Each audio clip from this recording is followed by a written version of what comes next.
Good evening. Good evening to you. I would like to welcome all of you to this board meeting of the Laramie County Board of Trustees. The first item of business is the board meeting minutes from March 5th. Could I have someone approve those, please? I move that we accept the minutes from our March 5th meeting. And a second, please?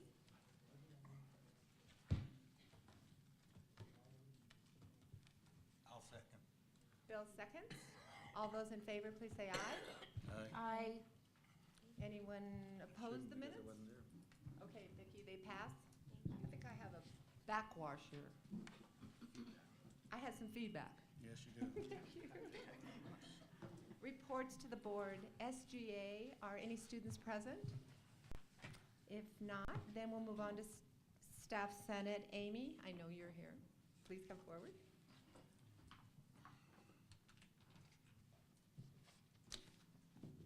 Good evening.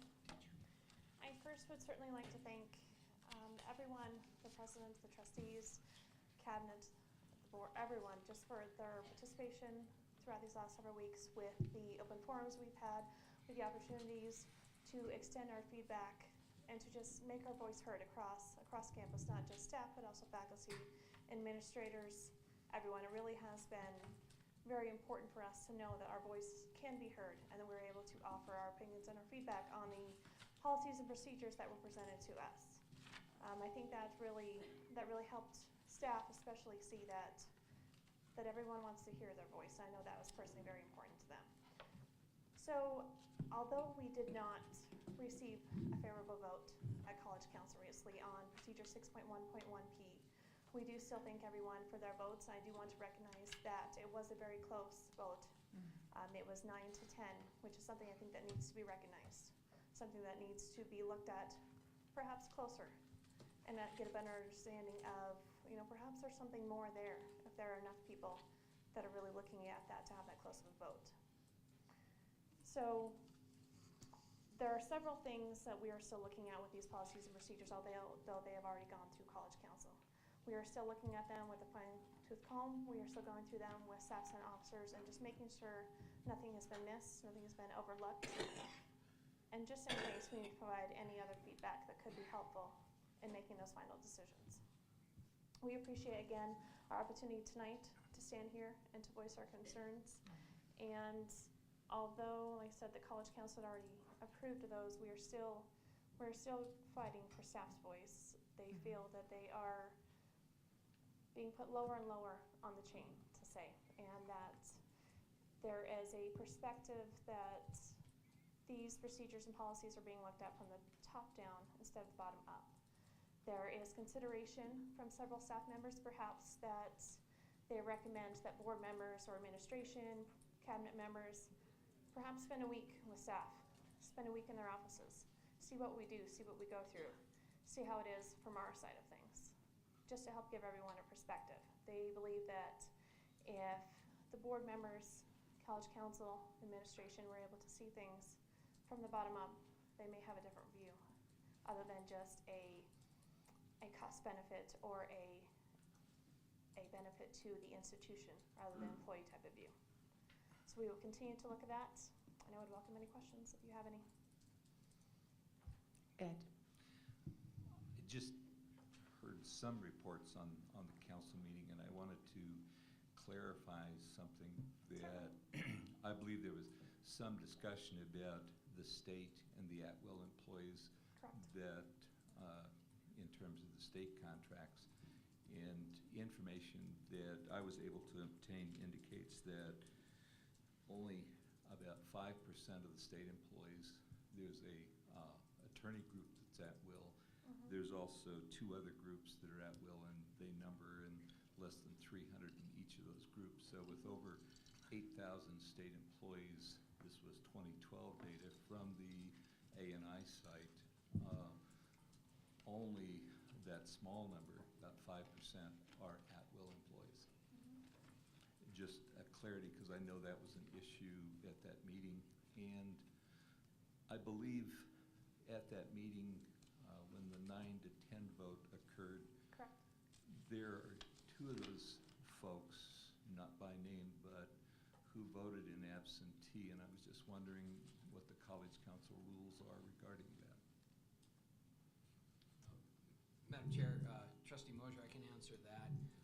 There were two that voted completely in absentee, and then there were a handful of folks that also had to leave before the meeting was over, and they submitted their votes and were carried, I think by the most part, by their fellow constituent representatives on that. The procedure and policy, or the procedure on College Council is silent on proxy votes, absentee votes. In the past, we've allowed people to enter votes after they've had to leave, and so we had that question come forward from a few folks who had planned to be gone for spring break. When we originally planned College Council to occur in February, but because we elongated the process, folks weren't able to be there, wanted to express their voice, and so the chair of College Council sent out a note saying that if people wanted to do that, they could provide comment, feedback into the policies and procedures as well as their position on them. They had to have it there before noon on Monday, and so that's the way we handled it. It is something that we'll look at in the procedure to try to nail that down if we're going to do that always, and really recognize our past practice of allowing votes to be entered in absentee in any way. But that's how we came to that.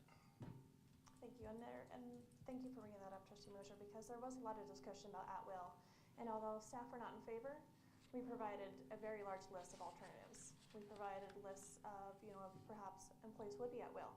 However, probationary periods or different opportunities to allow those at-will employees to still retain rights, whether it not be at the beginning of their employment, but eventually after that probationary period. So we recognize that perhaps we can't change the at-will opinion. However, we can still offer other options so that we can allow those future employees to still gain rights. And I believe that the question that has been posed by the board previously was, why are staff so concerned? Why are you wanting to perhaps play the role of parent for future staff members? And many of the staff members I spoke to are very angry at that comment. They feel that the first reaction is, well, why not? Why should we not care? Why should we not stand up for those future employees who will be coming into the situation? And I've heard multiple times from administration, from the board, and from cabinet that they are speaking of something on the agenda that they need to fix is not the correct word. However, they need to address something that was approved in policy and procedure previously. And so perhaps staff has considered that maybe this is another one of those things that we may approve now, but in the future, this is another one of those agenda items where we will come back to it and say, we need to look at that because we didn't make the right choice. Madam Chair? Yes. Amy, Yes, sir. you said more than once the board has done this or has done that. When you say that, what are you referring to? I am referring to simply, Trustee Erickson, my short amount of time as staff Senate President, having the relationship I have with the board and presenting here, as well as the background information I have received from administration, from other staff members and other faculty members on campus. I will not say that I know the complete true history. I will not say that I know everything that was done previously. However, I will say that I do know what my coworkers, my staff members, my faculty administration has told me, and my experience here in front of you all. So that's what I'm currently going off of. What concerns me is that you're grouping individuals of this board as the board. And I don't recall that I have personally said anything relative to these policy and procedure changes, other than maybe ask some questions. So I'm kind of concerned when you lump us all into the board. Certainly, and it is certainly not my intent to lump you all together. However, it's also not, I'm not the type of person. I will be very professional. I will not point out and say, Trustee Erickson said this, and it was wrong, and he actually was going back on his word, or whatever it may be. I will not give that disrespect. And so I view you all as one complete body, not as a few individuals who are changing things or changing their word or changing their opinion. But you all are as one, just as staff is one, just as faculty is one, and the entire institution is one. Well, I would request Certainly. that you refer to us as individuals, Okay. unless we made a board decision. I understand. And if we haven't made a board decision and then lumping us all in, for example, I think you said something about the staff is somewhat concerned about the quote-unquote, the wanna-be parents of the new employees. That did not come from me, and I don't wish to be associated with it. Thank you. I certainly apologize if that had come across inappropriately. Well, when you lump us into the board as a group, it then comes across that way. Thank you. And I appreciate you mentioning that, because this is also a teaching experience for me as well in this new role as staff president, and I do appreciate that feedback. Madam Chair, can I ask a clarifying question, please?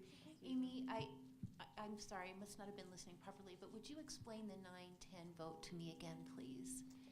Whenever I had attended the college council, it was a vote of 10 members who supported. By it, do you mean the policy changes? I'm sorry. Who supported in particular procedure 6.1.1P. I know that they were lumped together, so I believe 6.1 policy was grouped as well with that. And there were 9 members who voted non-supporting of 6.1 policy and 6.1.1P procedure. So 10 voted For it. for it, to Mhm. approve it, Correct. and 9 voted to not approve it. Correct. And 2 of those were votes that were taken by absentee ballot. Correct. Okay, thank you.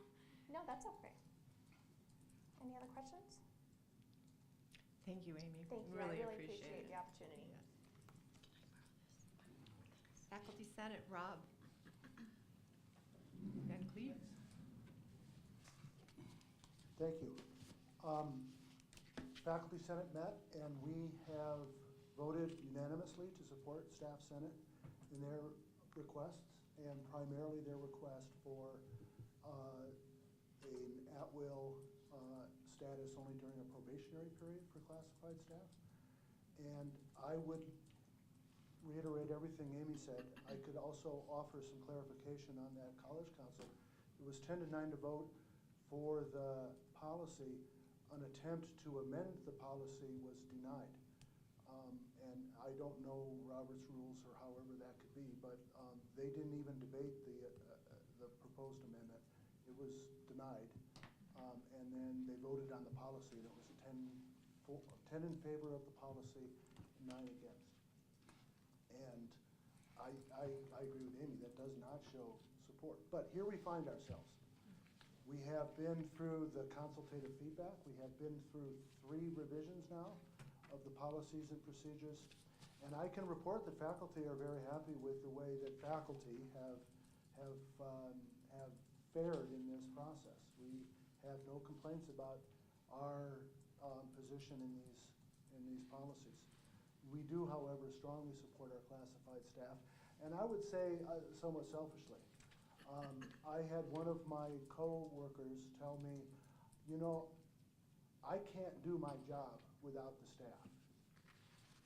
You know, if we got rid of all the administrators, this place would run fine for maybe a semester or 2. But if we got rid of staff, who's going to plow the sidewalks? Who's going to clean up? Who's going to make sure the electricity works?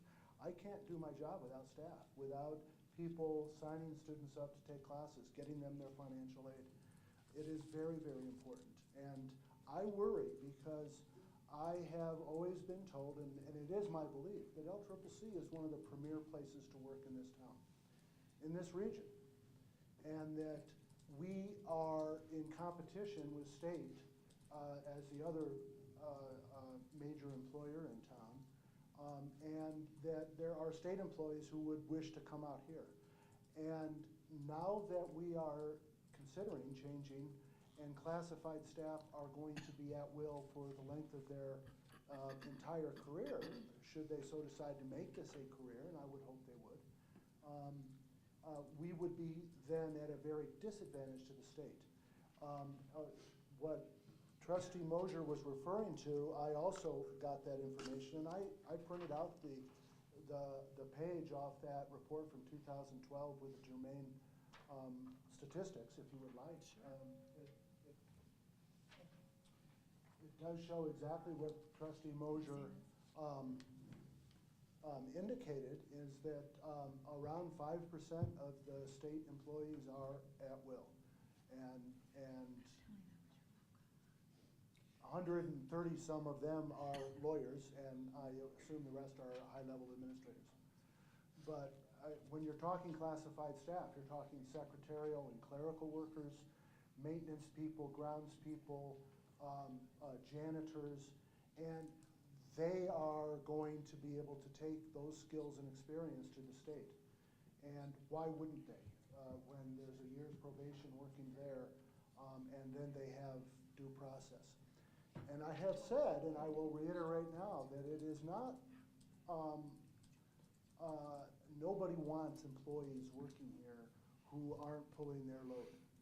And it's my understanding that in the past, the administration has had a hard time firing certain individuals, and the blame for that inability to get rid of some bad apples was placed on the myriad of conflictions and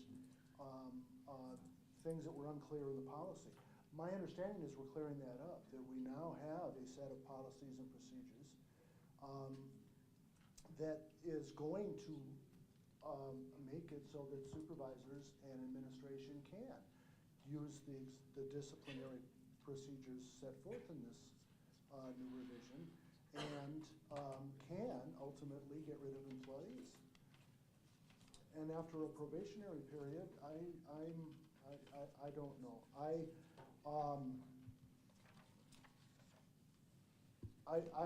support staff, and so does the Faculty Senate, and we find ourselves at the end of a road, and now the ball is in your court, and this is the end of the road. Like I say, we have been through feedback on Eagle's Eye, we have been through revisions, we have been through a public hearing, we have now had a college council consider it. Now it is in your court. You are ultimately going to be the ones to decide. And I would like to close by saying I would really hope that not only would you see fit to support classified staff, but you would also see fit to put more of the meat into these policies.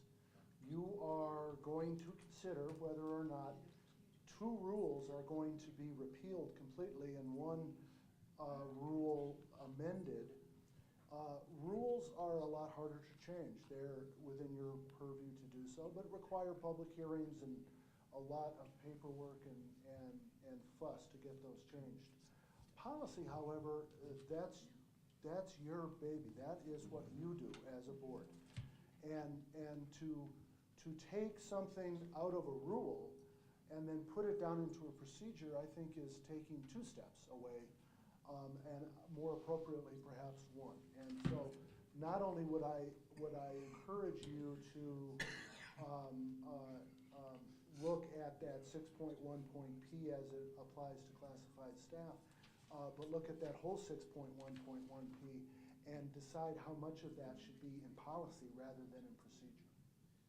I would argue that certainly the classifications of employees and their employment status, being either at will or contracted or whatever, be in policy rather than procedure. With that, I am done. Any questions? Well said, as usual. And you as well, Amy. Thank you very much.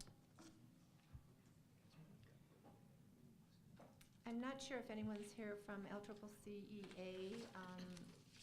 Mohammed is not here. Is there anyone else to represent that group? If not, we'll go ahead and have our president's report. Madam Chair, members of the board, knowing we'll have additional comment and you have a full slate of policies and procedures, I have nothing so germane to report at this point. Happy to answer any questions that you may have, but would really defer the time on your agenda to the matters on the agenda. Thank you, Dr. Schaefer. Next, we have board reports. First, we have finance and facilities, and Kevin is not here this evening, so I think what we'll do is, if everyone's had a chance to look at the A, B, and C there, Has everyone had a chance? Ed? Ed? Yes, Madam Chair. Would We you- are into the finance and facility arena at this time, and I think that what we'll do is go ahead and have a consent agenda on the A, B, and C under recommendations to the board. If that meets your approval? Yes. Madam Chair, I attended that meeting. I'm so moved to approve A, B, and C. Second. Thank you very much. Do we need to? Okay, all those in favor, please say aye. Aye. Thank you very much. Next, we have the approval of reimbursement resolution by Ed, but basically, this is something that's going to be provided by Dan Baxter. It's about our bond issue. Welcome. Thank you, Madam Chair. Madam Chair, members of the board, President Joe, I appreciate you being here this evening. And a little bit of business, I wanted to just congratulate the board and administration for your success with the legislature and getting commitment for grant funding for your project.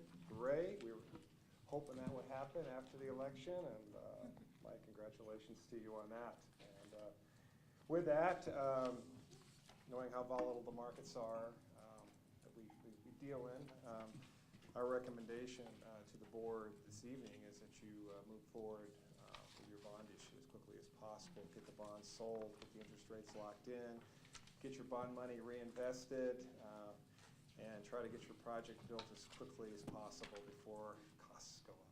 So with that, usually the first course of business when we're at this point in time is passage by the district of a reimbursement resolution.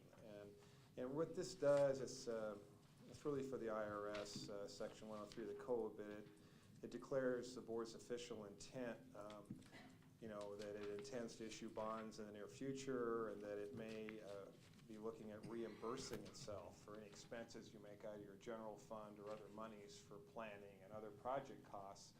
It would be your intent to reimburse yourselves from the proceeds of the bond issue. So this is usually the first step in the process, pretty simple one-page resolution, and that Rick Thompson at Hathaway and Kuntz prepared and would like to get 6 signed copies of if you're in agreement. Madam Questions? Chair, Oh, Trustee Erickson. I move that we approve the resolution as presented to us this evening. I'd second. Are there any questions or comments? Madam Chair. Yes? I was just, the sample timetable of events, do you feel really comfortable with that? Madam Chair, I do. One of the things we wanted to do tonight was provide you with a timetable of events going forward towards calling for a public bond sale in May, where we would coincide the sale of the bonds for noon at your board meeting in June. And so we could then meet with you that evening and approve the best bond bid and approve the bond resolution. And then we would be about 2 to 3 weeks away from there to close, and actually you get the full $25 million in bond proceeds at that particular time, and plus any premiums on top of that. So and one of the things I wanted to make sure of with the board this evening, the work begins in earnest for our team, right away to meet this timeline. I just want to make sure the board itself is comfortable with the timeline, see if you have any questions this evening. And if you are, as financial advisor with Rick Thompson's being bond counsel, we'll start to get to work on the preliminary official statement, the bond rating applications, so we can go ahead and kind of prepare the way for a bond sale in June.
in Laramie, which was a few months back.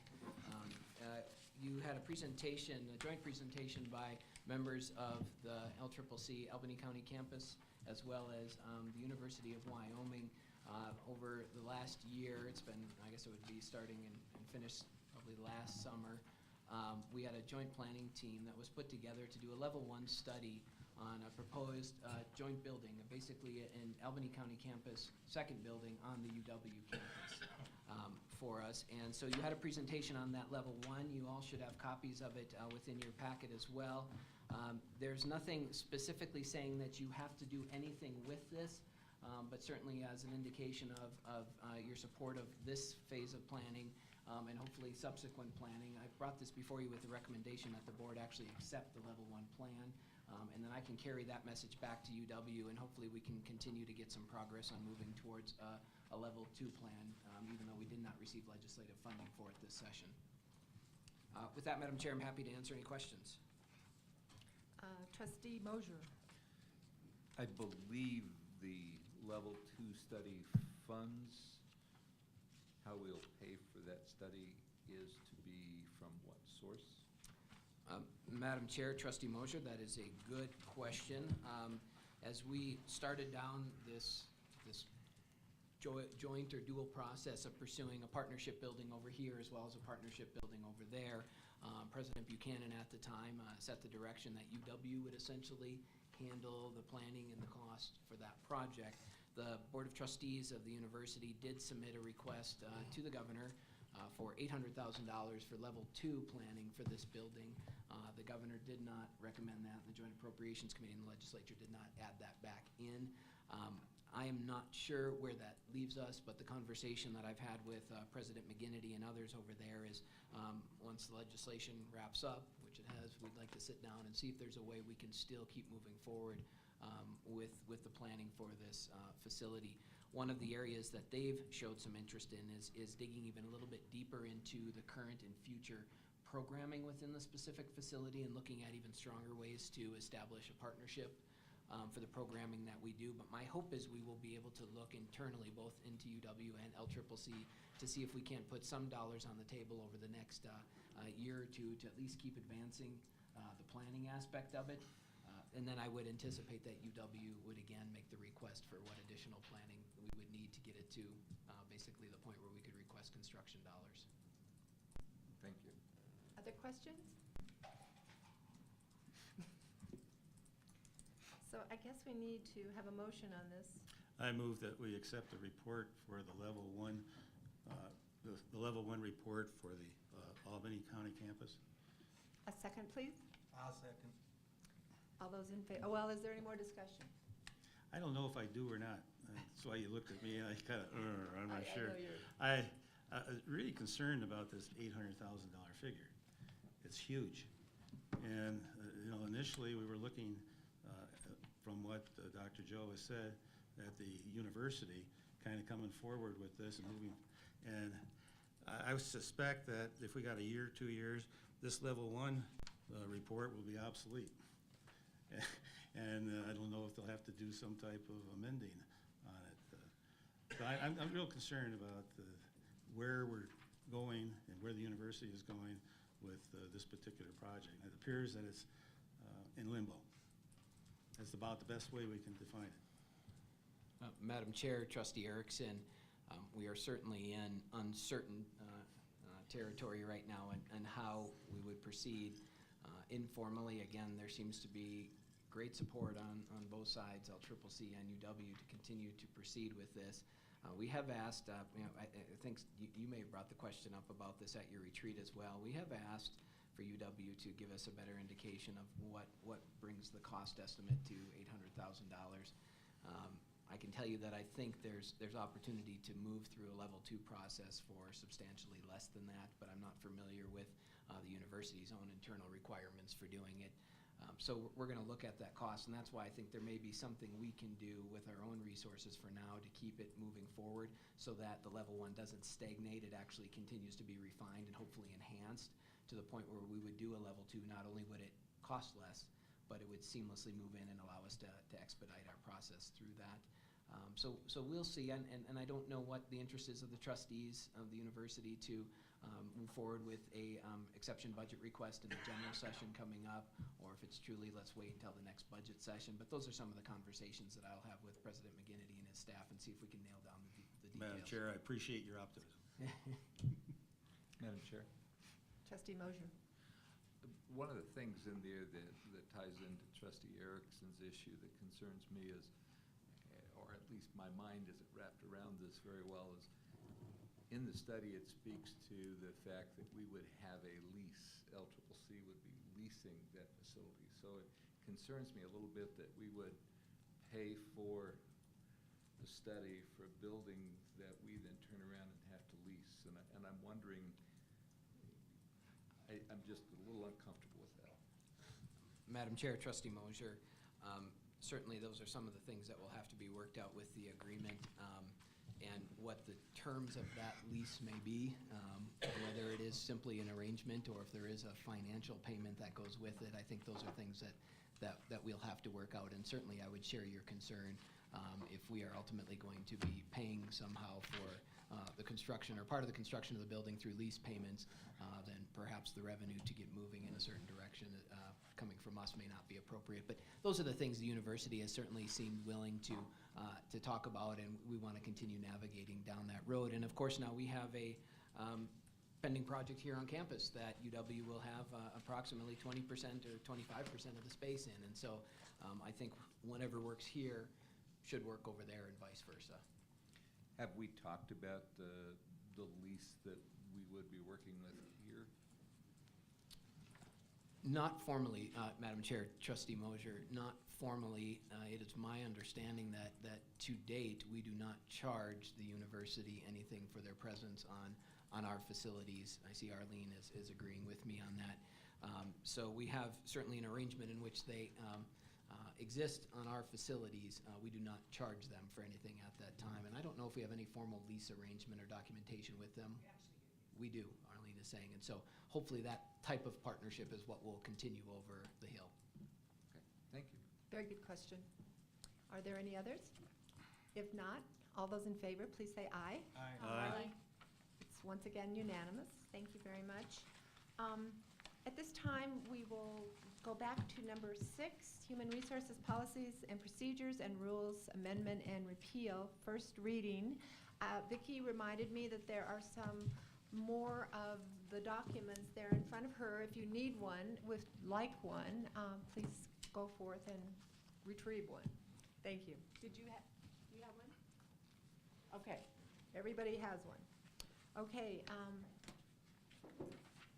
Dr. Schaefer, I believe I will turn this over to you. Yeah, thank you, Madam Chair, members of the board. I think I'll take a stab at moving through the changes since you met on March 5th. You have an updated reference table.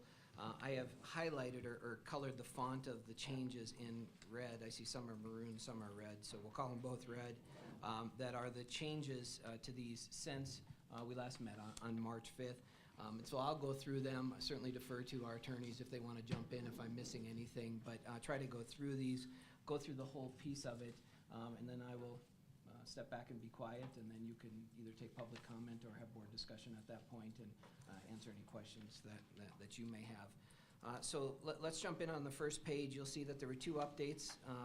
The 11th of March on your proposed Rule 1. One of the pieces that we've tried to clean up a little bit is making sure that your contested case procedure, even though I think all of our contested case hearings in the past have dealt with employee-related issues, it is certainly feasible that you could have a contested case issue that was not employee-related. And so we had one section in there that we were trying to clean up and remove the reference specifically to employee issues to ensure that the rule will actually be navigable for any type of contested case that would be come before the board. And then we added a section 6 in there that basically adds in a cost sharing for the hearing officer, essentially where the college and the petitioner would share the expenses of the hearing officer that would preside over the process. Then if you go to the next page, under your 6.1 employment, there was some addition of some introductory policy language to hopefully better clarify the policy intent versus jumping right into the very specific policy elements that are below it. And then I've also denoted in here where these have been ratified by the College Council. And just to echo what we heard the Staff Senate and the Faculty Senate President say, the 6.1 series, 6.1 policy plus the 3 accompanying procedures did move through College Council, but it was a very close vote. It was 10-9. And so I think that is worthy of your consideration and of your vote. Staff Senate President Elman presented a very articulate slate of options and ultimately asked for an amendment to the motion that was on the floor. That amendment wasn't accepted, and that's what led to the vote with it. But I certainly appreciate their passion and the offering and the well-thought-out feedback. 6.1.1P, you'll see has a few changes here. We added some language to denote that instructional faculty receive a contract that references the duty days and the workload policy. As I mentioned in the past, the Faculty Senate President Van Cleef pointed out that under the non-instructional faculty, it should also denote that they receive a contract. We received the feedback from Mr. Hacker, the EA's attorney, as you know, and there were some very good suggestions in there, and so we made some clarifying language under 5D. We tried to clarify and clean up some of the language regarding the nepotism section of this policy, and that's what you'll find in D7, and then ratified by College Council with those. And so a couple of changes there, just again trying to clarify the language and make those a little bit clearer in how we would navigate those procedures specifically.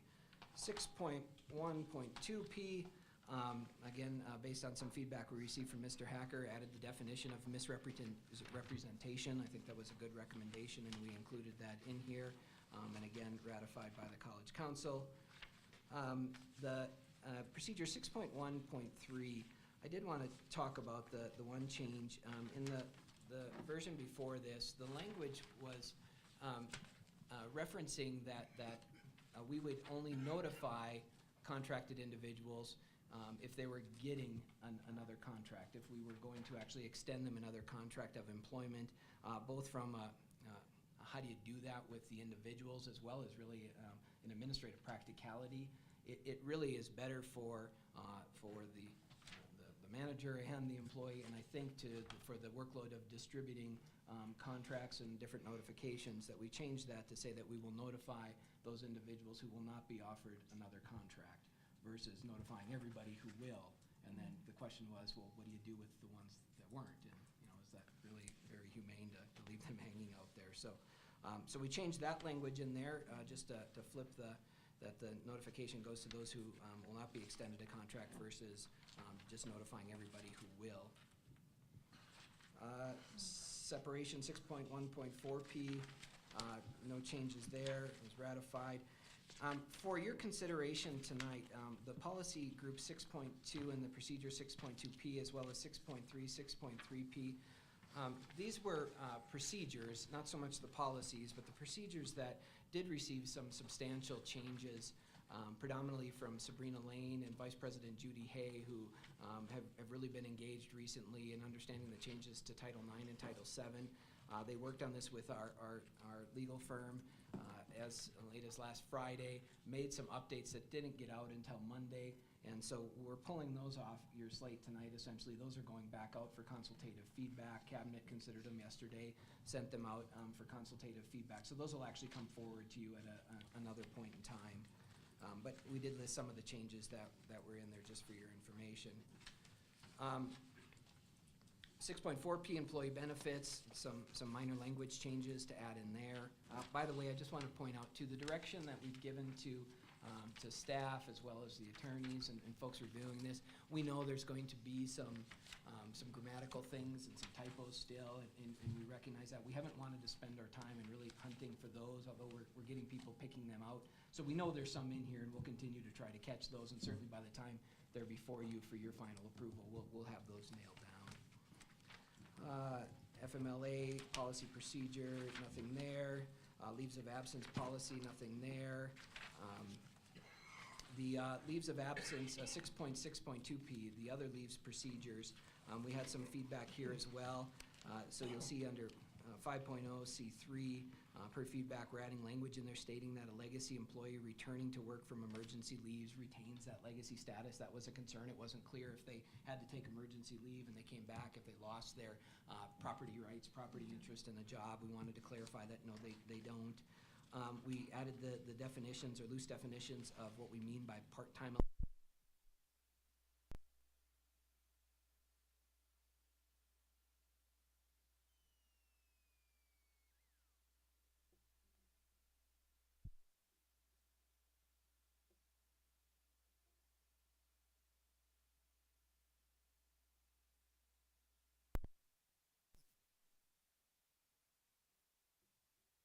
piece, a little bit easier to navigate and not the complexity of what, is it formal or is it informal?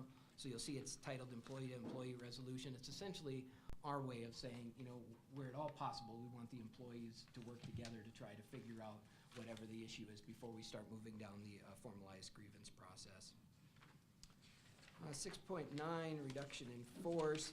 I did want to point out with that, there was no changes leading up to College Council. College Council did ratify the reduction in force, but after they took that action, Vice President Fierro offered some suggested action to have me consider changing one element in there. If you remember, since the first iteration of these coming out back in January, we denoted severance pay in two ways. Employees who had worked less than 5 years at the college received 30 days or 1 month's worth of severance pay. Employees who worked more than 5 years received 2 months of severance pay. And both because we run into those cases where you would have an individual who may be 4 years and 7 months on the job or something, really not trying to hit that, basically what the recommendation from College Council was after the motion by Dr. Fierro was, let's just make it a blanket 2-month severance pay, regardless of the duration of time. And so in the latest iteration of the procedures, I've made that change and eliminated that section of it. So 6.10, employee conduct and discipline, nothing there. And then the 6.10P, employee conduct and discipline procedure. We received, again, some good feedback from Mr. Hacker regarding language issues that we would want to consider cleaning up and clarifying. So we've used clarified when we're referencing illegal drug use or drug abuse. And then also you'll see we added in this piece there to clarify that if an employee who's terminated does not come to a pre-termination hearing or meeting, that does not mean that they're waiving their right to contest the case and seek an administrative hearing. So we added that in there to make sure that it was clear that it does not waive their right. And then one last change that came as the action of College Council that I agree with was reducing my time to respond to a level 3 appeal from 15 days to 7 business days, and that just keeps the 7 business days consistent throughout our procedures. And that was ratified by College Council, as I said. Madam Chair, members of the board, those are the updates to them. The one thing that I guess I want to offer up to, even though the procedural elements are in my court now, I'm holding off on signing and approving those final until we get through the process. And as I've said early on, we really want the rules, the policies, and the procedures all to happen, all to be enacted at the same time. So I will reserve my final signature, if you will, on the administrative procedures until we finalize all the work pertaining to these. So, Perfect. Thank you, Madam Chair. And I don't know, attorneys, anything to add? Did I miss anything? Nothing to add? If not, then we will ask the public to come to the podium and speak to what you wish. And when you do, please come. If it's not a general statement, then just please refer to the policy or procedure number so that we can find our place if needed. And state your name as well, please. I just have a quick question. Yeah. A lot of these procedures and policies are replacing existing policy, and you're voting to repeal a couple rules. Are you also going to vote to repeal the policies that are in existence, 4100, 4120? And are these going to totally replace them? And do existing policy need a repeal vote by the board? I don't know. Good question. Madam Chair, members of the board, these will, as you'll see, even in the reference table, it references policies that will go away with the approval of these policies and procedures. I will point out that many of the policies that exist on the books right now were policies that were and procedures that were actually approved, updated, changed, what have you, during the reign of policy governance, and those were done underneath the president's direction versus your policies and executive limitations that were in your policy governance manual. So I don't believe that there is any vote required on your part to repeal them specifically. Certainly the action of approving these policies, they are going to replace anything that's existing on the books. Madam Chair, further clarification on that. So the existing rules and policy and procedures are in effect until we replace them. Madam And Chair. They then become obsolete by the approval of this board for the new policies and procedures. Madam Chair, Trustee Erickson, yes, upon your approval of what you do with the rules and the policies, I will enact the procedures at that time, and essentially those that are referenced as going away, being replaced, go away at that time. Anyone else from the public? Hi, Arlene Lister. Hi, Hopefully we won't get feedback because I'm not over there. You're good. I've heard a lot talked about the classified employee and how they're going to, the proposal is for them to be at will, and I'm totally support Staff Senate and Faculty Senate on their opinions there, but there's two kinds of staff. There's professional staff and there's classified staff. Professional staff is where I fall, and we're kind of the lower management. A lot of us work a lot of hours, you know, we volunteer to work so staff doesn't earn overtime, it doesn't have to work extra hours. Most of us are down in the trenches with the staff, and we're very active and task-oriented. The proposal is that professional staff become the new professional staff, not legacy professional staff, but new professional staff be on a one-year contract with no expectation of renewal. Now, I enjoy a continuous expectation of employment because I have due process, and those rights will not be a given for future professional staff. And so I'd like you to consider, and Joe, please consider, Monsieur President, please please consider changing that, because I don't think we are on the level of administration, and we don't enjoy the same types of salary, and we absolutely are down in the trenches day to day. I was on a professional staff selection committee today, and I was having a hard time explaining how that might work for a person who moves from another state to take a job, and then maybe 2 years later, with no due process, their contract can just not be renewed. So I think it puts them in a very precarious position. The other thing I would like to talk about, and Amy did address it in her amendment, and that is that future classified staff, legacy classified staff and professional staff, if they take a new position that they've applied for and they take that position, they lose their rights of due process. And so even though somebody might have worked here for 10 or 12 years, if they move into a new position, it's like they are starting over. And I also think that that puts them in a very precarious position, especially when they have enjoyed continuous employment with due process rights up until that point. So those are my two comments for that. And then my last comment is about 6.10, and that's the severance.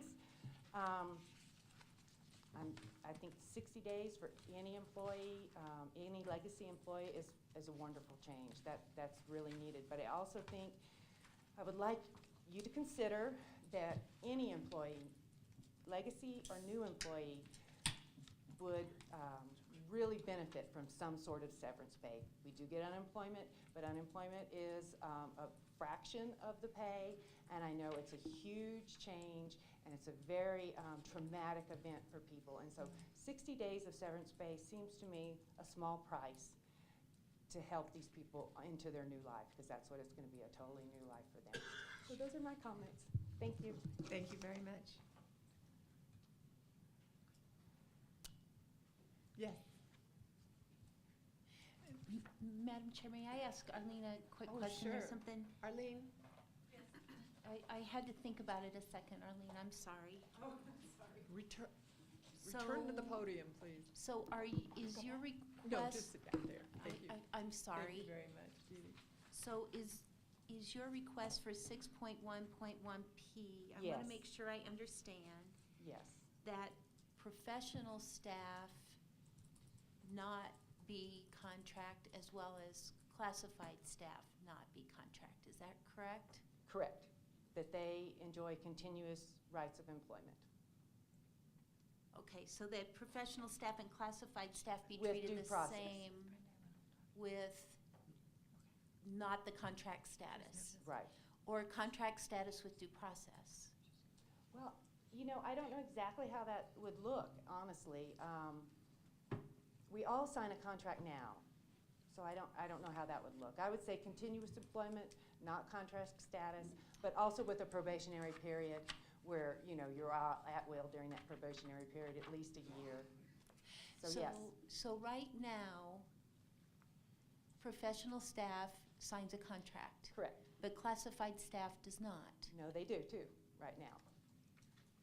It's been convoluted. Right now, they do. Yes, we all do. So right now, you all sign a contract, Correct. a year-to-year contract. Correct. And so when we change the policy to, I'm not understanding, that if we change the policy to say you all sign a year-to-year contract, you don't want to do that? Only professional staff will be put on a year-to-year contract, new professional staff. Classified staff will no longer sign a contract, correct? Madam Chair, if I may. Okay, Arlene, please.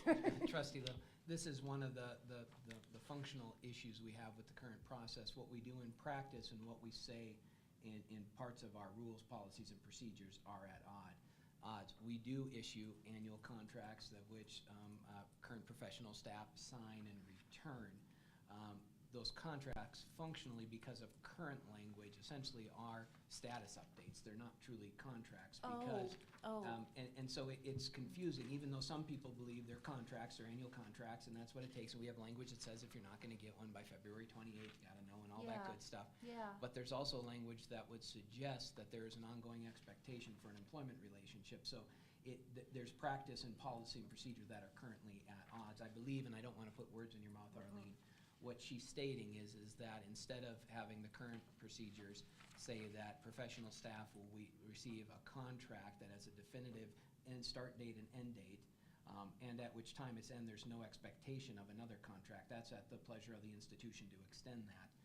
What I think she's suggesting is you get hired, you have a contract, but it's basically an open-ended contract with ongoing relationship rights, relationship employment rights through that, and not an annual contract. Is that That's correct, which is what we enjoy now. I enjoy it. Okay, so right now, the word contract is used for That- something that is not a beginning and end contract. It's something more like, I know I get to keep working here, but yes, I And agree, I what get to your keep raise working. is and where you're at Okay. on the levels I see. and that kind of thing. That's Okay. what I'd like to see new professional staff continue to get, just like I do now. Madam Chair, Trustee Okay. Little, and I actually think, and I have to go back and look at the documents, we use the terminology employment agreement There in we go. some cases. Okay. And so Okay. it is Okay. confusing. So you want professional staff and classified staff to be treated the same, which is to not have a July 1 to December 1 contract, or not, a January 1 to December 31 contract, but instead have a continuing sense of employment. Correct. With due Both- process. Both, and by due process, you mean an opportunity to be heard before you're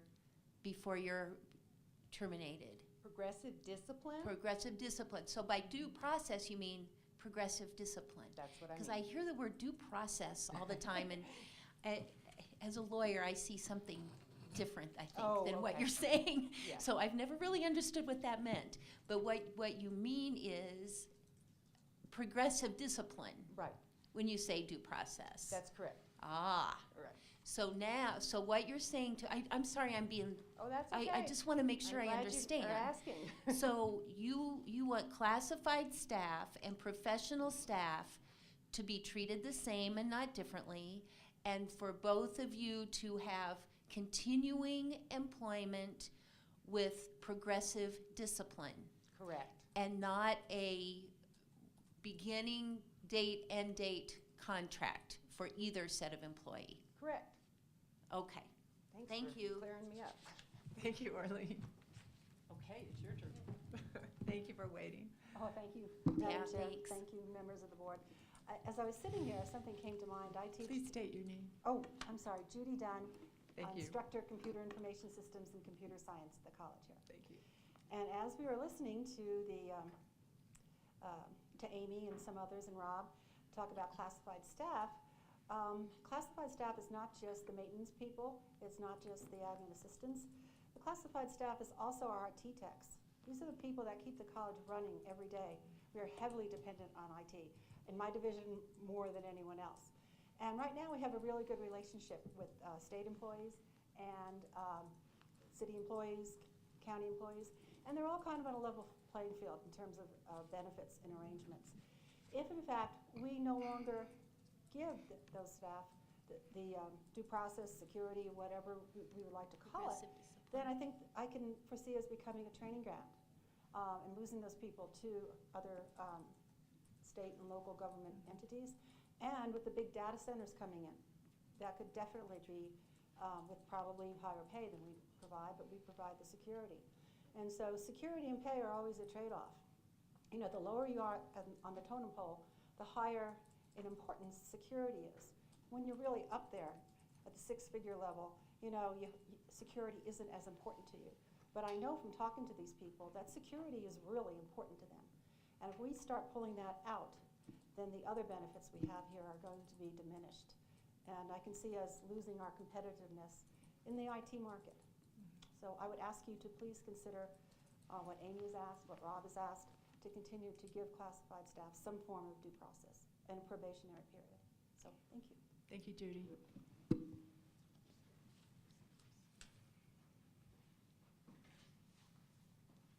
Hello again. Hello, again, Amy Elman, Staff Senate President. I would certainly like to take this time to discuss some of the options that I posed to College Council, because there's been a lot of discussion that my employee counterparts here have brought up, as well as myself, as far as what I proposed at College Council. So I would like to take this moment to address that and let you all get a better understanding of what it was that I proposed to them as the friendly amendment to passing 6.1 and 6.1.1p. With that, my proposal included a probationary period of 1 year for all non-faculty employees below the level of executive administrator and have been newly hired or changed positions within the college. They are new employees. They will be at-will employees in my proposal. For a 1 year period of time, they will have no appeal, they will have no due process, they will have no rights. They may be terminated at any time without cause. They are completely at will during that 1 year probationary period. Within 30 calendar days at the end of that probationary period, I propose that the supervisor of that employee speak with their supervisor about the employee and the conditions of any continued employment or termination of that employee. If the supervisor of that employee, as well as the supervisor of that employee supervisor, deems that that employee merits continued employment at the institution, I propose that to be put into writing, and the supervisor of the employee who's currently on probationary status have that discussion with that supervisor that they will or will not receive that continued employment in writing. So that is all covered on all bases. Let me see here. So once we have the written documentation so that everyone is covered, the employee at the end of that probationary period, if they receive continued employment, at that time I propose that they become legacy employees, that they receive the right to appeal in future causes, and they receive, as we had changed to progressive discipline. Thank you for clearing that up. I certainly was, a lot of us are clear. I'm not clear on that, due process or progressive discipline. So at that time, as I said, they would become regular employees with due process, right to appeal, because of discipline, I said it again. And so they would have the same legacy rights as all other employees. So that encompasses, they would still have that initial probationary period if there are issues, if there are concerns, if something needs to be addressed. But after that, they would be just as regular employees as everyone else. So that certainly covers the gamut of it. The one additional part I had mentioned in my friendly amendment was something that Arlene and Judy had certainly mentioned, is if an employee who wants to take a position and is hired to a position above their current position, if they take a promotion, they would lose that legacy status. I proposed with my probationary period proposal that they do not go into another probationary period. However, they also do not lose their legacy status. For instance, if I were to apply for and receive a position that is above my current position, that I would not lose my legacy status. I agree with my counterparts that if I were to have worked here, whether it be 2 years, 5 years, or 10, I've certainly proven myself and proven that I have a passion for this institution, and that I want to be here for our students, for our staff, for everyone, and that I should not lose the rights that I had in working those years here. In addition to that, my last part to the friendly amendment was that I included a section as described in the legacy status definition. It is a concern from several staff that if they're working in a position for several years and perhaps there is a reclassification of that position, if the position they are in perhaps is a classified position, but yet HR or another entity deems that position as professional staff, deeming more responsibilities, more duties, such things, that they would not lose their legacy status as well. I believe there needs to be a clearer definition of that, because there is concern if their position that they've been serving in for 10 years, or even 3 as myself, if that gets changed, well, I lose my status. So I recommended that be defined more clearly as well. I have a question. Certainly. Does it just take 1 year to become a legacy employee? I didn't see that anywhere. No. No, No, it's- Madam Chair, members of the board, legacy employee and the status and definition of legacy employee pertains to employees currently employed before the approval of these procedures by that. And so, so the 1 year status, or 1 year she's referring to as a probationary period for those that would be hired afterwards. Okay, because I thought you said legacy after 1 year. I got confused. After the 1 year probationary period, I propose that the employee receive that legacy status if they are deemed merit to continued employment at the institution. Okay, thank So you. that's that is the proposal I made to College Council. However, I've also received other recommendations from staff, and as Dr. Schaefer is aware, at the beginning of this entire conversation of the staff open forum, I also recommended that he look into the University of Northern Texas that has at-will employees, however, also has some sort of progressive discipline, and I appreciate him looking into that. And I also appreciate staff as well as faculty for not only recognizing the proposals in front of us, but also offering different options, recognizing that, like I said before previously, if this goes through, we've offered other options, and so perhaps there's a way that we can make this work for everyone. Good Thank idea. you. Thank you very much. Anyone else? Oh, hello. Hopefully it won't bump this microphone. Arlene told me is an improved microphone from last time, so it will capture my voice from this height. So hopefully it works. Madam Chair, members of the board, I come before you again in my capacity as legal counsel for the LCCC Education Association and the Wyoming Education Association. I have a series of issues I'd like to address, and I hope to do so efficiently because I have also been engaged in the process of writing to you. I sometimes feel when I'm writing these that I'm shooting at a car driving by, because as soon as I issue a set of comments, I've got a new version of the documents to look at, and so sometimes it's hard to settle on what is the actual version that we're talking about in the board meeting. I do appreciate and recognize that feedback that we have provided, the association's provided through me, has been in a number of ways been addressed, and I think not only my comments but the comments of others have led to some improved changes for the policies. But I'm also here to tell you that there are some serious problems still remaining with what's before you, particularly some new items that have been addressed that I haven't had a chance to write about yet because they're particularly addressing the proposed changes to Chapter 1 of your rules. Let me start by briefly addressing a topic that I put in a letter to you, the shortest of the letters I've written to you, which is addressing that I do not believe that the proper procedure at the college for the creation of policies and procedures has been followed. In other words, 1.211P, the process that is required is a sequential step process. At the point at which the process starts with the origination and authorship of the policies and procedures, there is subsequent to that an action by the President's Cabinet to approve those. Subsequent to that, there is a period of campus feedback. Subsequent to that, there's a reevaluation of whether changes are made. If significant changes are made, the procedure as written says that you start over at the step with the President's Cabinet. In other words, whatever has been changed has to go back. It is my understanding that because of the manner that it's been handled, where we've had an extended ongoing period of commentary and multiple revisions during the process, the sequential steps of this has not been followed. The ratification that occurred apparently by College Council, I do not believe was followed in the sequential step. And extending the comment period does not comply with what's written. And so I think that moving forward on your policies, the President's action, which is not taking place now, as I understand that, action to take it on it would be legally invalid.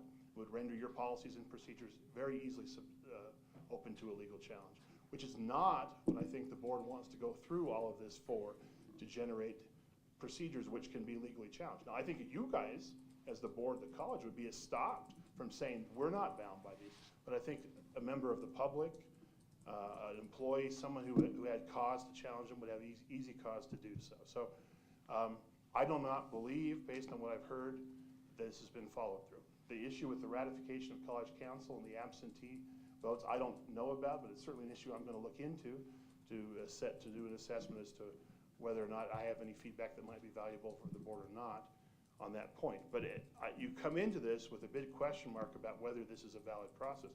And by the way, your rules have to go through that same process, the sequential step. And the rules were amended just as last week. And I don't believe, for example, you would have had a sufficient period of internal campus comment on those changes to Chapter 1 rules, let alone those rules were not appropriately done through the statutory requirements of notice and public hearing. I was here 2 weeks ago and we talked about commenting on a proposed rule that was not even issued yet. And it wasn't issued until I think the following week. I don't believe that the rule change for Chapter 1 is also complied with state statute. And so moving forward to act on it, I think is also going to lead to an invalid rule, which is also something that I don't think the college wants to have happen. There seems to be a very large rush to get this all done, and the fact that this is a moving target, there have been numerous revisions, is inconsistent with, I think, both what the law requires, your procedure requires, and what good common sense requires to give everybody an opportunity to evaluate and weigh in on these. I do want to address specifically the most recent version of the changes to proposed changes to Chapter 1 of the board's rules. And I'm commenting off the version I got off the website today that was linked from your agenda. So hopefully I'm addressing the most recent version. It's certainly the version that was, I guess, on the agenda for this evening. I 2 weeks ago commented about the insufficiency of the new version, which was about 3 paragraphs. There have been changes to it. It is a little bit more fleshed out, and in some ways I can see some improvement there. However, I think that there are significant problems that remain. One of them is the remaining process that I commented on both in writing and at the hearing, in that the rule that you have says that the college will pick what is supposed to be the independent hearing officer. But it does not identify which entity at the college will pick the hearing officer. Based on my reading of the definitions in the rule, it would apparently be the administration of the college. That would be the same administration that is recommending or has already made the decision to terminate. I'll use the analogy again I used last time.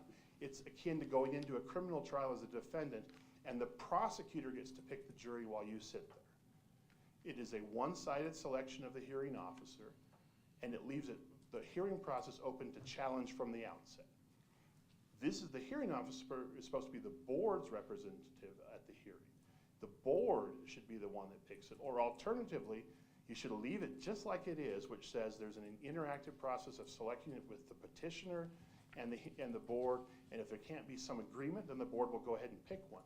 That effort to agree on one is going to be tremendously valuable to the college, because if you can get agreement, that petitioner is not going to be able to object that a bad hearing officer, an unfair hearing officer, a prejudiced hearing officer was selected. So the lack of clarification at that point is an ongoing process. Another problem that you have, and this is, I was very surprised to see this, is on page 2 of the proposed changes for chapter rules, section 6, costs of contested case. All of a sudden, there is now a new provision that says the costs for the hearing officer of the contested case will be split between the petitioner and the respondent, which is the college.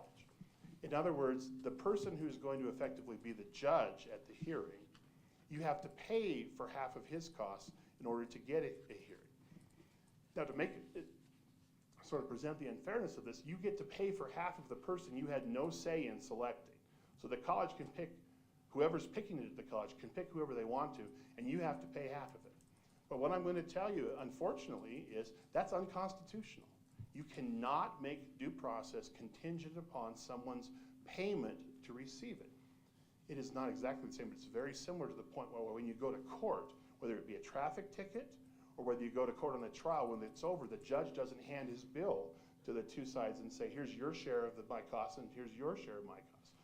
Because the cost of providing due process is inherent in being a governmental entity. It is unconstitutional. This is a provision. What is the college going to do the first time someone asks for a hearing but says, I can't pay for the hearing officer?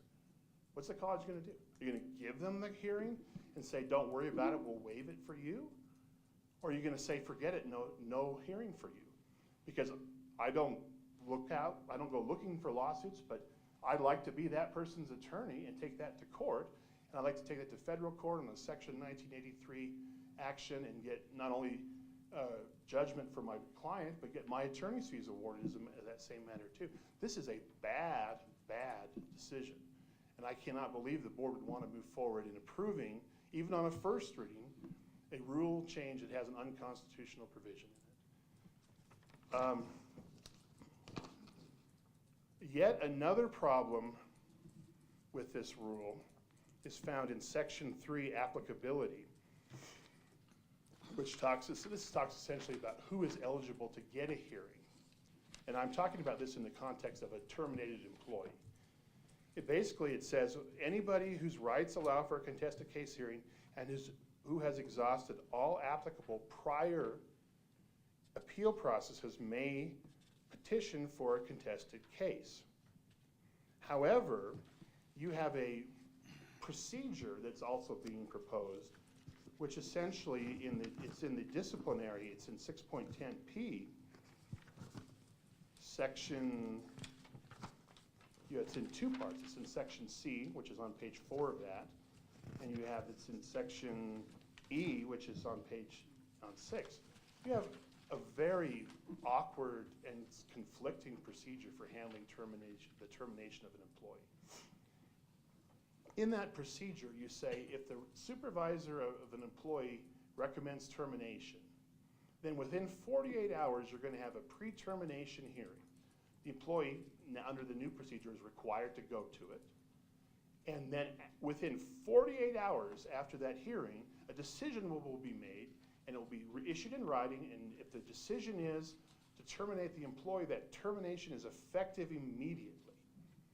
And then you also have, at the end of section 6.10p, a procedure that says, it's the stage 3 that the president referred to earlier, which says if the supervisor decided on termination, if the employee is dissatisfied with it, they have to have 7 days to make an appeal to HR, who then pulls documents together and forwards it to the president, and the president says 15, apparently it's going to be 7 days, will make a decision on that. In other words, you have a separate appeal process which occurs after the employee has been terminated. There is absolute, first of all, you can't make, according to the rule, you can't make a terminated employee follow the procedure that's in your procedures because they're not an employee anymore. You're asking a terminated employee where they've already been given a written notice and they no longer have a job to come back and do an appeal process they're not required to do. You can't make the due process hearing in front of the board or the board's hearing officer contingent upon exercising exhausting administrative remedies that doesn't apply. The minute they get that letter that says they are terminated, their right to that contested case hearing kicks in. That's constitutional law. And so you have this very strange overlap of procedures. There's no way that in section 3 of chapter 1 of your proposed rules, there's no way that could be enforced. And again, if you try to say to an employee, you have to go through a stage 3 hearing first, following your pre-termination hearing when you're already terminated to get your board hearing, again, you're going to end up with the situation where an employee says, I'm not doing that.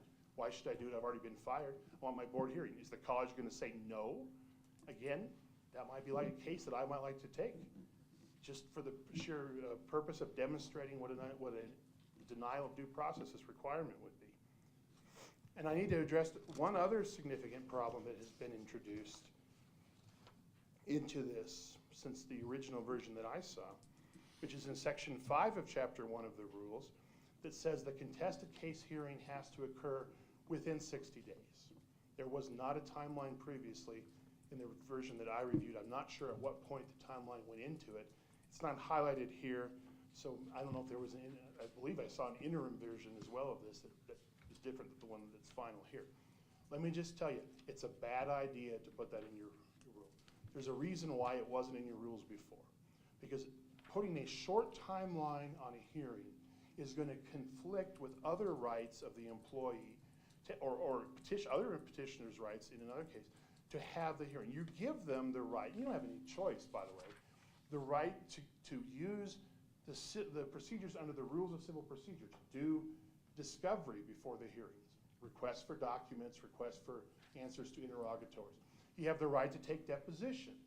Those are rights by statute that you have. Those processes take time. If I send the call, if I'm doing a hearing with the college and I send the college interrogatories, they have 30 days before they have to answer that. If I want to schedule a deposition, I wouldn't do that till I got my answers and documents back, so it would be a meaningful deposition. So then I've got to schedule it sometime, and pretty soon you're out of time.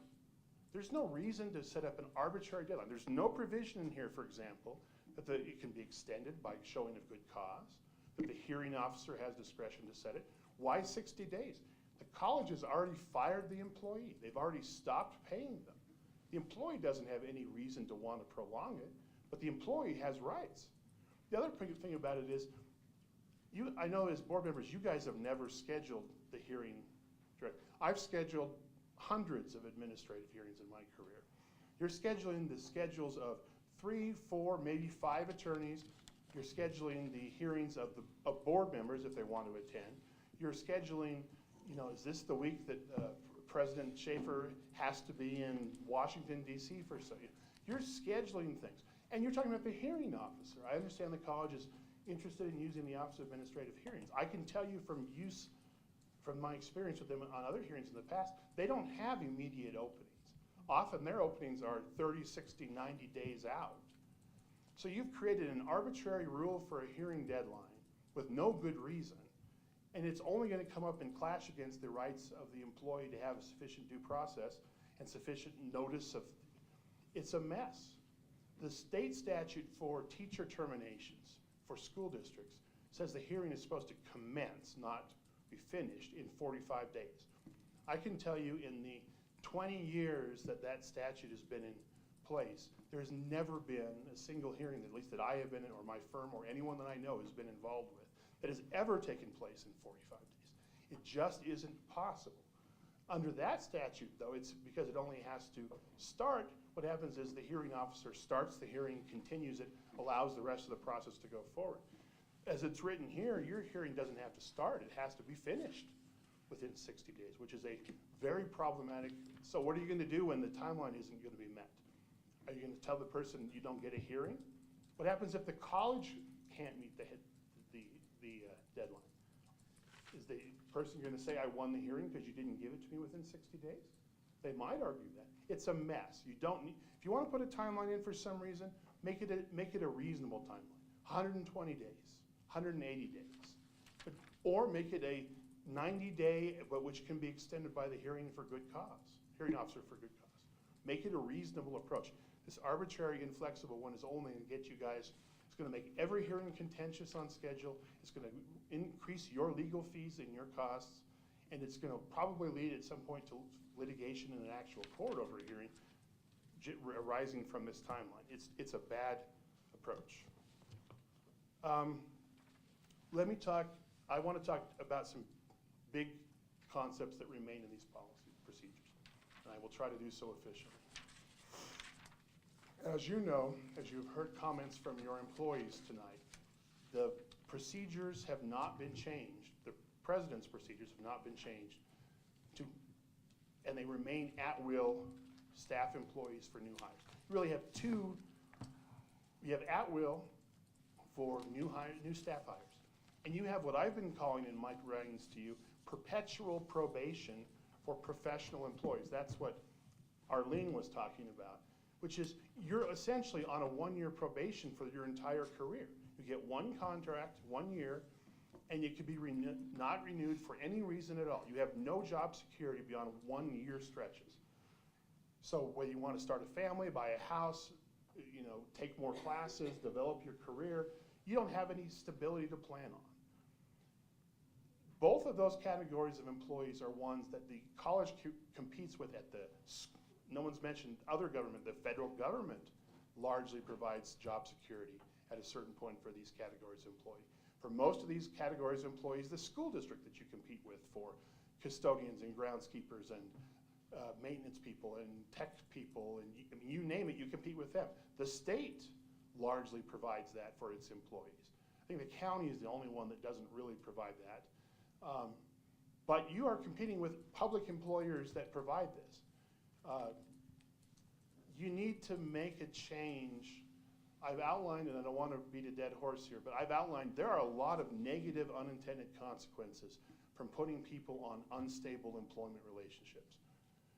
The common sense approach that is used by these governmental entities who give ongoing job protection is to make some period of probation. I've looked at hundreds of different employers' policies, and it's typically somewhere between 6 months and a year. Okay, a year is a perfectly reasonable amount of time. It should be in policy that if you can successfully complete a year, you transition to a more permanent employment status. Permanent is kind of a misleading because you can still be fired, obviously, but you just can't be fired as an at-will employee. It will take actual cause to fire you. Probationary and non-probationary is a good way to say that. There could be worded otherwise, but that is a very common practice. It shows a commitment of this board to its employees. It allows enough time to assess whether an employee is going to be a fit or not, and it allows the college to say, no thanks, we're not going to keep you on. For professional employees, like Arlene was talking about, you can do it one of two ways. You can do it the same exact way. You can give them a 1 year probation or something like that, and then make them non-probationary employees who have that continuing expectation of employment. Or you could give them, after their contract has been renewed for if their contract gets renewed for the 3rd year, they achieve this more protected status where they have a right to contract every year akin to what a continuing contract faculty would have. So in other words, let them complete a year or maybe 2 of whatever it might take for these people. Of course, those are, quite honestly, your most valuable, hard to find, hard to replace, hard to compensate. Some of these employees who are at this high level of skill and education are very difficult. And so those are the people that you should really be making a commitment to, in addition to the rest of your staff. To address a couple of questions that have been raised by some trustees, what these employees are looking for, they are looking for the job protection. They are looking for the expectation of continued employment and not being fired without a showing of good cause. That right creates what we call a property interest in their employment. And that right then triggers due process. I mean, they're sort of, one follows the other. So when an employee wants due process, they want that property right that gives them the right for due process. That's what is accomplished by putting them on a probationary period and then getting them off the probationary period, is you're giving them that right to continued employment. And it can be framed a number of different ways. But that's what they are looking for, and that's what the college should be rewarding their quality employees with. I would say along those lines, one glaring absence to the RIF change, to the RIF policy that was not changed, which is that the current rules provide that in the event of a RIF, that employees who have this long-term employment status, and I'm not just talking about seniority, because it's not who has the most years, it's who is in the what we would call the legacy category versus the non-legacy. The college has expressed, and the board has for 25 years, expressed a commitment to say, if you are one of our longtime employees who has achieved, for example, faculty, that you are a continuing contract faculty, we will make keeping you a priority over new hires, initial contracts, temporary employees. We'll give you a priority. Now, we're not going to rank it on this guy has 26 years and this guy has 24 years and this woman has 18. That's not what the policy says now. But it's a recognition that we're going to reward and value our long-term committed employees over people we just hired this week or last year. And that provision, if you repeal your rules, goes away, and it's not being replaced in any way in your RIF policy, in your RIF policies and procedures, which I think are 6.9, if I remember correctly. 6.9P talks about the way that employees are selected for a RIF. The provision that's currently in your rules about giving them that protection is completely absent. That should be restored. You should have the same recognition of their employment status and their rights, and not replace them with somebody you just hired 6 weeks ago. Because quite frankly, that's what gives employees the impression that somebody is playing games with the RIF, that someone's going to manipulate the system to get them out and keep somebody else, is when that can be accomplished. By keeping this provision in your rules and putting it into policy, you're going to eliminate that perception largely. You're going to give that appropriate perception. And it's consistent with the commitment the board has made for 25 years to those employees otherwise. Let me address briefly the grievance policy that has been revised was improved. And I'm talking about 6.8P, section 5.0. I made comments on it. I don't know if others did, so I can't take credit for the change. But there was a very awkward provision that said at an informal stage, you had to essentially try to work things out, but it was very strangely written, if you ask me. It almost required you to negotiate something with somebody who might not even have known you had a grievance against them. The employee-to-employee resolution is an improvement, but I would say it lacks something still, which is it lacks the option for that step to be skipped. It is bad. I've been to HR trainings. I've given HR trainings. I can tell you it's HR 101, 102, that when you have a situation that may involve bullying, harassment, discrimination, and I'm not just talking about sexual harassment, I'm talking about, the last thing you want to do is to make one employee have to go to the other employee to, quote, work it out in order to be able to proceed to the grievance stage. That is inflammatory to the workplace, and it is the kind of thing that leads to lawsuits and enhanced damages in lawsuits. If I had a client, and this is hypothetical, who had an issue with a supervisor who was harassing them, and I'm not necessarily talking about harassment that's covered by other policies, because there is a different procedure for some kinds of harassment. And my client was forced to sit down with the person that she says is emotionally abusing her or physically threatening her or whatever it might be, and sit down and talk with them before they could actually file a grievance. I would tell you, you're asking for a lawsuit. I'm going to say the college should not be in the business of requiring people to go through that stage if it's appropriate that it be skipped. I'm all for informal resolution at the lowest level. There are so many things that never need to go to a grievance, and that happens all the time. But you're making it a gateway to filing a grievance, to go through that step, and it should not be that kind of a gateway. I think that's going to cause problems for you. And I'm not looking to get more work, by the way. If you haven't noticed from my comments, I'm trying to reduce my workload. I'm not trying to create cases for me. I'm not trying to create cases for my organization or the members that I represent. I would be happy if we never had any cases, legal cases arising from this, or as very few as possible. So this is good for the employee to not have to do this, but this is good for the college to not require someone to do that. Finally,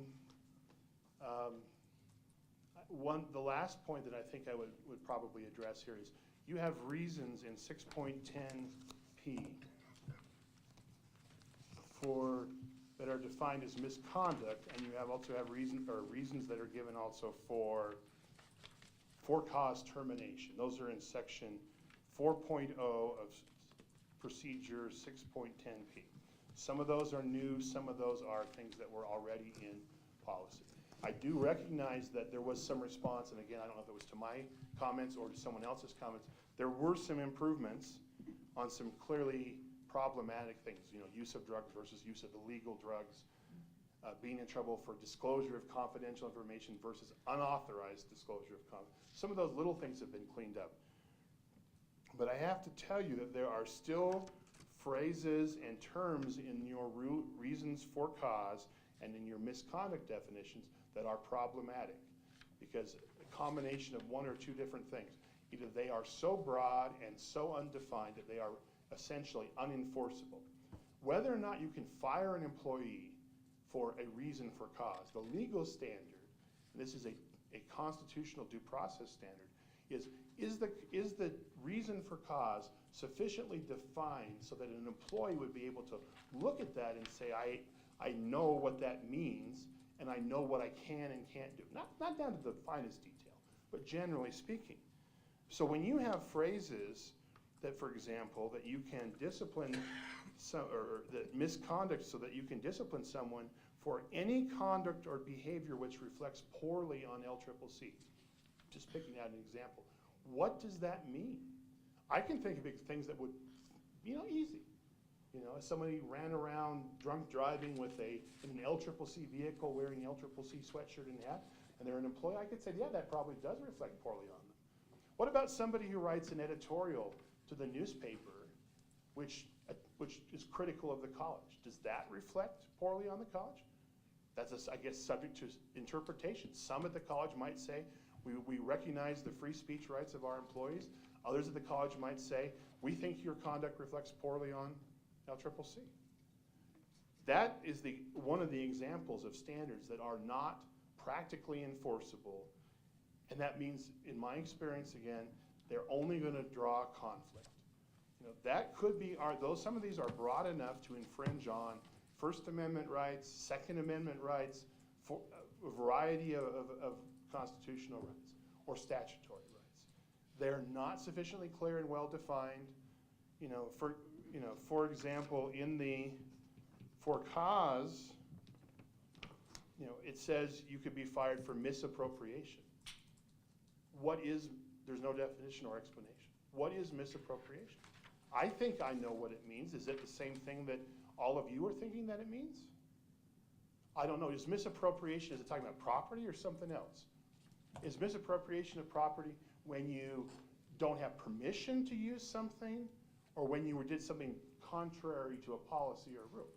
Or is it just not used, I don't want to be the lawyer, but that's my job, and I can tell you, having done many hearings and litigation over the specific terms in policies, I can tell you, you still have a lot of problematic phrases in there. What happens when you have those is administration thinks they've got something and they run with it. The employee says, no, you don't. That's not what it means. And so where do we end up in a messy hearing, and then we end up in a messy court case. These can be fixed by clearly defining them and limiting them. They need to be limited to, related to work behaviors. They need to be limited to serious acts, and they need to be defined so that both administration and employees know what they are. As it is, you have some perfectly fine ones in here, and you have some ones that are a real mess. And so I would ask before the board move on this whole package of acting, that, because when you take action to abolish the rules, set chapters 2 and 3, and amend chapter 1, you open the door for the president to put all these procedures into place.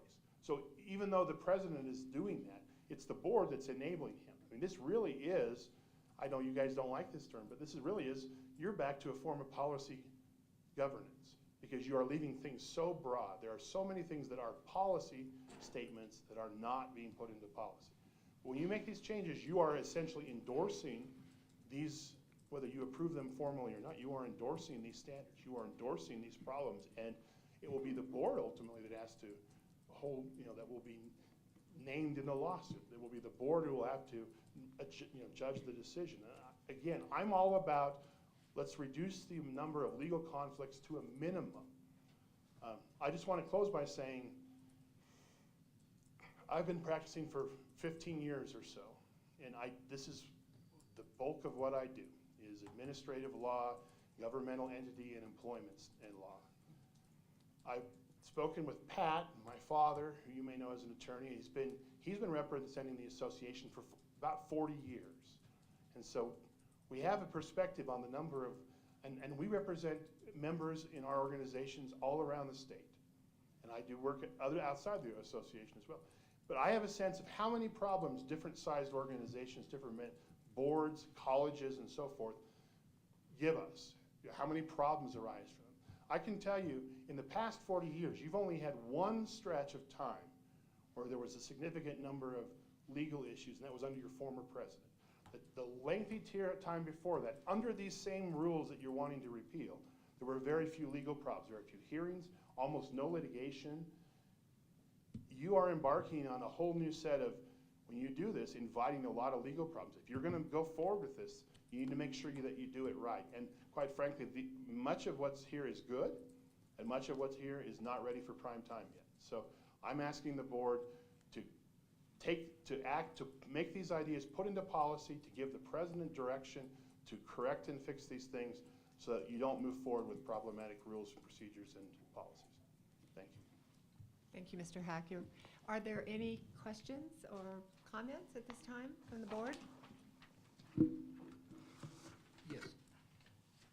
Trustee Bozier has a comment. The last time you spoke before us, you made a comment about the positions in 6.1, the definitions for faculty, staff, or professional staff, the 4 different groups. You made or alluded to the fact that those ought to be in policy. Why do you think that? Because if you look at the statutory authority of the board to enact policy, if you look at policy and procedure 1.2.11, 11P, the classification and awarding of statutory or of rights to employees is not a procedural implementation. It is a policy statement of the board. Those rights adhere and come from the governing board of the entity. If you look at what the distinction in your own policy, 1.2.11, between what a policy and what a procedure is, these clearly fit into the statement of the policy. That's one thing, is I think it's actually required that they be in policy. Secondarily, the problem with having them be in procedure is they are subject to being changed without the board's approval. This president, maybe he'll be here 50 years. I don't know how old you are, President Schaefer. Maybe he's here 1 year and he's got health problems and he has to leave. We don't know. But you have had more than one president, I know, in my lifetime. And hopefully that won't be a common thing, but it could occur. Or you could have the president change his mind. And according to this procedure, he can change those and change the rights of employees on his own. I mean, yeah, there's a process that he has to go through, but he can do it without the board's approval, and quite frankly, over the board's objection, he could do it. that in terms, the one thing you want to do when you define what employees' rights are for now and the future is you want to give them stability. You want to give them expectation of what's going to come down the road. That's why these core rights haven't been changed in 25 or more years, because not only are they working, but because employees need to know what to expect. If they have to be worried about is the president gets too tired of this category of employees or thinks that it's too hard to fire this group of employees, it's subject to easy change. And I have yet another reason is because if you taking some of these rights that were granted by the board in rules and policy before, 4130, the rules, and then moving them down to procedure, I have a real question about whether some of these things would be enforceable by the college against an employee. Let me give you a prime example. The right of legacy employees, staff employees, to have continued employment is, by procedure, is given to them their legacy and they keep their status, unless they take that promotion and move to a new job, then they lose it. However, that's in a procedure. The right that's originally given to them, and by the way, they get that right whether you told them or not. You don't have to, even if you didn't say they were legacy employees, the law makes the laws in this area would make them, the case law, I should say, in this area would make them legacy employees, even if they weren't called that. So you've got board level of rights given. You have the president saying, you move jobs, now I'm going to take it away. I have a serious question about whether that's legally enforceable. I think that employee would have a pretty good argument to say, you as the president can't take my right away. Only the board can take my right away from moving that. And since the board didn't enact this procedure, it's not enforceable against me. I can see arguments on both sides, but I think that's an interesting legal question that may come up. And I'm not saying I'm going to take it. There's a lot of other lawyers in this town, in this state, and I'm not the only one who will notice that. So I think for multiple reasons, this material, if it's going to come out of rules, should be in policy, and I think that should be one of the things the board should do before it goes much further, if at all, is that it needs to have those core items put into policy and out of procedure. Thank you, Mr. Hacker. Sure. Appreciate you being here. Thanks. Anyone else?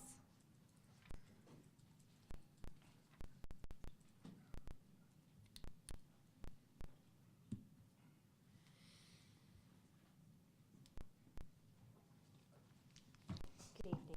Good evening. Leah Noonan, CIS faculty. I wanted to echo again my support as an individual, as faculty member, for our wonderful staff, how much we do value them. I have had a number of staff people come to me and tell me that they are seriously considering leaving after being here for a lot of years with a lot of really good experience and high levels of knowledge, simply if they are made to fall into this at-will category, if they choose to better themselves. I would hate to see that happen, and I'm sure you would too. One thing that has not been mentioned, there's been a lot of talk about, well, if we bring someone else, when we were first talking about the RIFs, and I believe that was been changed, but I've lost track of the changes, I'm sorry, that the person who had been RIFed will be given the option, if the position is reinstated after a year, to come back. Before that, it was said, well, or the best possible person for the job. And we've heard that phrase a number of times, the best possible person for a job, implying that that person is not already the one here at the college. One thing that has not been mentioned, though, as I started to say, is the cost of finding that best possible person and providing the training required to bring that person up to the level of expertise of the person that they are replacing. And I think it really needs to be considered. I did have some very brief comments and specific things about the procedures, the proposed procedures. One, I did make my comments in Eagles Eye. Especially I wanted to address in 6.1P, 2 issues. One of them is on page, and I don't know if the page number changed with the new change. Like I said, I'm sorry, I've lost track of the changes. But we were talking about employees, talking about staff again, regular employees. Wait, let me get the right phrase. Regular classified staff employees who are employed to work less than 12-month contracts, or 12 months, not contracts, sorry, may be granted vacation, dependent on the percentage of the full year they work. Currently, if they are on 9-month contracts, they get vacation based on that percent of the year worked. It bothers me that now they may receive vacation. Implies that it could go either way. You may or you may not be eligible for vacation. I think it's an ambiguous term, and I think it's one that could very easily be negatively applied to an employee.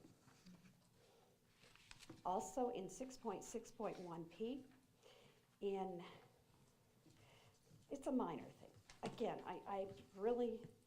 I spent more than 15 years as a newspaper editor, and language, I'm extremely precise, or try to be, about language. Under page 3, I have professional leave, number 5, under 5.0, types of leave, Yes. 5.0, procedures, types of leave, B, and then number 5, professional leave, and under that B, if the professional development is at the request of or the convenience of the college, the employee may be eligible to reimburse for travel and expenses. If the college requires me to go do something somewhere as part of my job, I may be eligible to be repaid for my expenses. It would seem to be implied, if you are requiring me to go somewhere and do something, that you will pay for me to go there and do it. Am I perhaps incorrect on that, but that was my perception. Madam Chair, would you tell me where that language is, and also the language about vacation? I can't find either of those. Okay, I'm in 6.6.1P. Under 5.0 procedures, Part B, types of leave. Just a minute. Okay. You're at 6.1.1P. 6.6.1P. Oh, 6.6. That's why I'm confused. Okay, continue, I'm sorry. No. Procedures, okay. Part B, types of leave. Uh-huh. And there are a number listed there. Number 5 is professional leave. Uh-huh. And Part B, under number 5, professional leave, if professional development is at the request of or the convenience of the college. Yeah. The employee may be eligible to be reimbursed for travel and expenses related to the leave. Okay. Okay, and where's the vacation one? Continue in the same document, if you would please. Under number 7, we were in number 5, professional leave. Number 7, vacation leave. Part B, classified staff employee vacation. And then beneath that you have Roman numeral II, and below that Part C, which regular classified staff employees whose employment work schedule may be based on less than a full year, and days time scheduled may vary from month to month, e.g. employees who are employed to work only during the fall and spring academic semesters may be granted vacation dependent upon the percentage of the full year they may work. Employees who may be employed under this type of work schedule expectation are informed of leave benefit eligibility upon the beginning of an employment relationship, etc. Does that it? Okay. Did I answer your question? Yeah, so what you're saying is even if somebody works here a month, they should get vacation? No, that's what I'm you're saying if they're on a 9-month contract as opposed to a 12-month contract. Okay, so it's the 9-month contract person you're concerned about? Yes. Okay. Or 11-month contract, whatever, whoever's less than a 12-month. And so is it your feeling that if somebody is told what their benefit is going to be before they're hired? I think And that the- is appropriate, of course. And then they agree to that it's still wrong? No, I'm just saying it's a change from what they currently have. Okay, got it. Right or wrong, it is a major change for those employees of that status. Okay, thanks. I'm trying to keep it brief here. Okay, 6.4P, it's a minor thing, more or less. Under, let me find it, 5.0, procedures.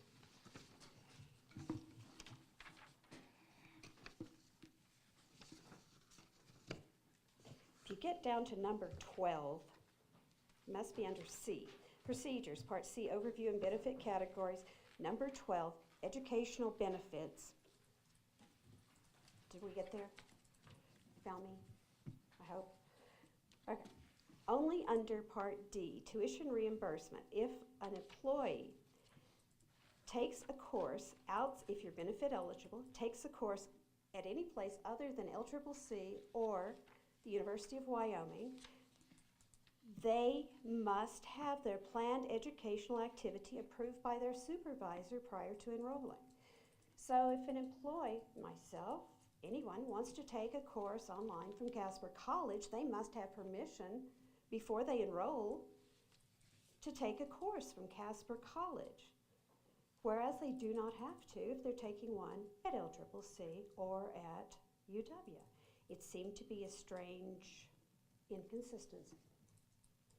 And it's not because we might be worried that they're going to attend some high-priced institution and the college is being required to reimburse, because it's a standard rate for any place outside of UW or LCCC.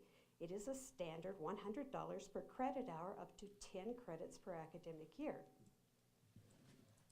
Why should someone have to ask permission to take a course from another college in the state, from UNC, CSU, Harvard?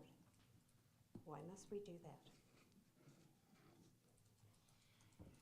Madam Chair, I don't understand that at all. I have to ask permission at my job for anything I ask the state to pay for. I first have to ask the state if I can take it, and they'll pay for it. So I don't understand agree that it's why that's a problem. It's a problem because it's only applied in one area. It should be, it should be applied across the board. So in other words, if you want to take a course at LCCC or the University of Wyoming, And be reimbursed. and be reimbursed. So what you're saying is we should have to ask for permission for everything, If and you not want to be- just, yes. got it. If you want to be reimbursed, it should be consistent. Okay. That's all I'm saying. One way or the other, it needs to be Got it. consistent. Thank you. Okay, thank you. And my last, aren't you glad? Issue. A number of places, if you wish, I can bring them all to your attention, but please don't ask me. But a number of places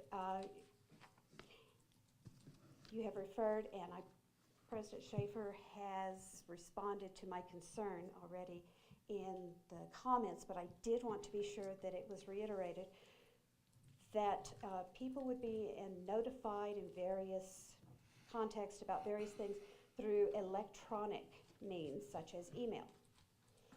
I have a tremendous problem with that, as do most networking professionals and IT professionals, because Email is considered to be about as private as a postcard in the U.S. mail.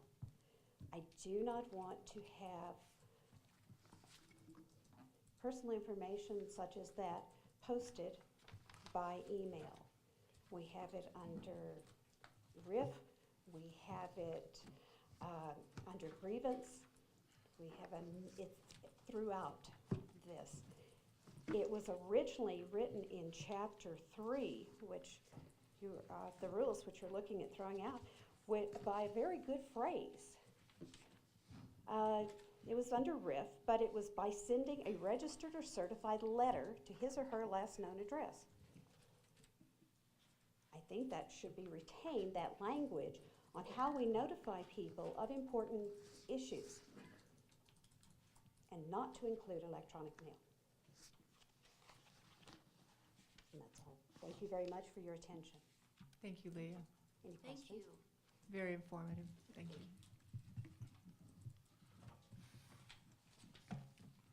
Next. Madam Chair, if there are no other, I guess there is. Hello, Bruce. Hello. I'm returning, I'm not going to say a whole lot, I'm just going to speak in general terms. As I talked to you before, the policies are very vague. The board should take more responsibility for putting more in-depth information in there, indicating what the intent of the board is, showing what their expectation as to the leadership of the institution should be, and formulating their procedures. For example, policy 6.1 says in very vague general terms, the administration shall assign appropriate classifications to employees. Well, I don't think what the administration is proposing is appropriate. And I think as a board, you have a responsibility to the community to provide better leadership and guidance as to what you expect. And I also want to add that when you're developing policies or changing policies, there should be some expectation of value added. I don't see any value added to what's going on here. And you've had a number of people speak in public, in these public meetings. I haven't heard one person come out and say, I think it's a good idea to put staff on at-will status. I think it's going to add value to the college. I think it's a good thing to take away the rights of the employees. I think it's good not to give them due process. I think it's a bad idea. I think you should consider very seriously not to accept the policies as presented. Thank you. Oh, any questions? Thank you, Bruce Curl. Appreciate it. Is there anyone else? Jerry? I didn't bring notes because I wasn't planning on talking. But there's one thing that really has been bothering me. I attended Monday afternoon my first college council meeting, and because I was interested in how the voting went. And the most contentious part, no doubt, was this 6.1, all the list you've heard over and over tonight. And it was a vote 10-9. But the thing that disturbs me the most about the vote is how it broke out. And I hadn't paid enough attention, I guess, in the past to the composition of the college council. But it is about 10 or 11 administrators representing about, let's say, 30 administrators across campus. Okay? The other 12 members on college council represent all the faculty, all the staff, the professional staff, and the students. And I will tell you that that vote, although it wasn't an exact split down, there was one or two that crossed over lines. But other than that, it was administration against everybody else. I am very concerned about that. I love LCCC. I never, ever want to come to work and think it's me against them. That's not the attitude I want here, and I'm really concerned that that might move forward. Thank you, Jerry. Anyone else? Madam Chair? No one else? If not, it's open for board discussion. Yes, let's open it for board discussion. Thank you. And you would like to speak first? Well, if I may, You may. thank you. I believe it was last summer that I first became aware that there was going to be some major revisions of the policy and procedures. And then in January, we received our first iteration, and I think that's a word that's been used a lot, but our first draft of the revisions, which would be the amending of Chapter 1, the repealing of Chapter 2 and 3, and a whole slew of employment policy changes, policies and procedures. When I saw that, I said, huh? Wow. We're going to do this?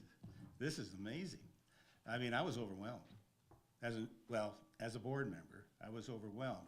And it appeared to me that I needed to take a lot of time to start studying.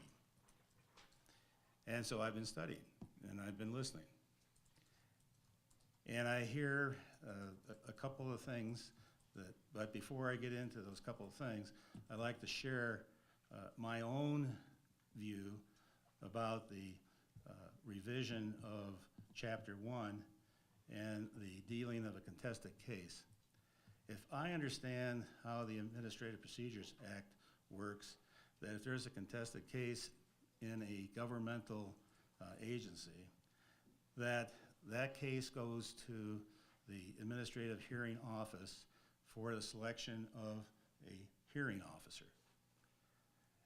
And that selection of the hearing officer is an independent selection.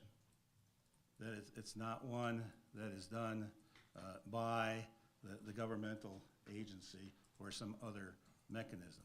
That's my understanding. I look to the attorneys to confirm that or to say that I'm not correct on that.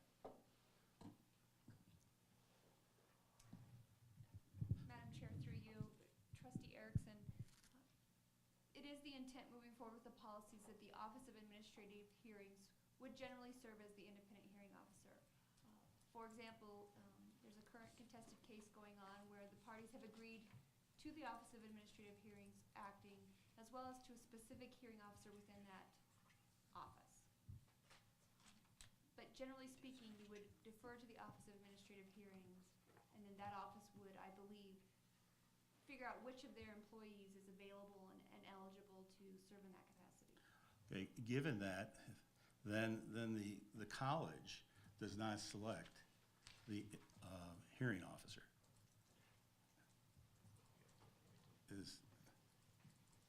Can you ask the question again?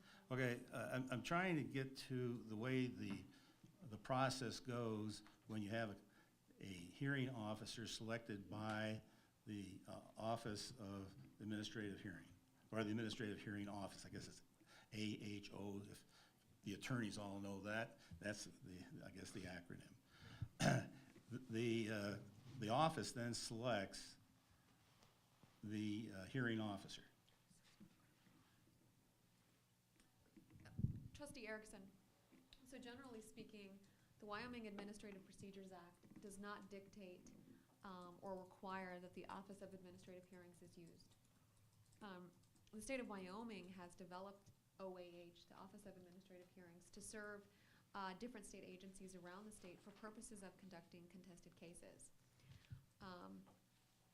It's a well-known entity. Mr. Hacker's firm, as well as our firm, is well aware of them and knows of their uses in that.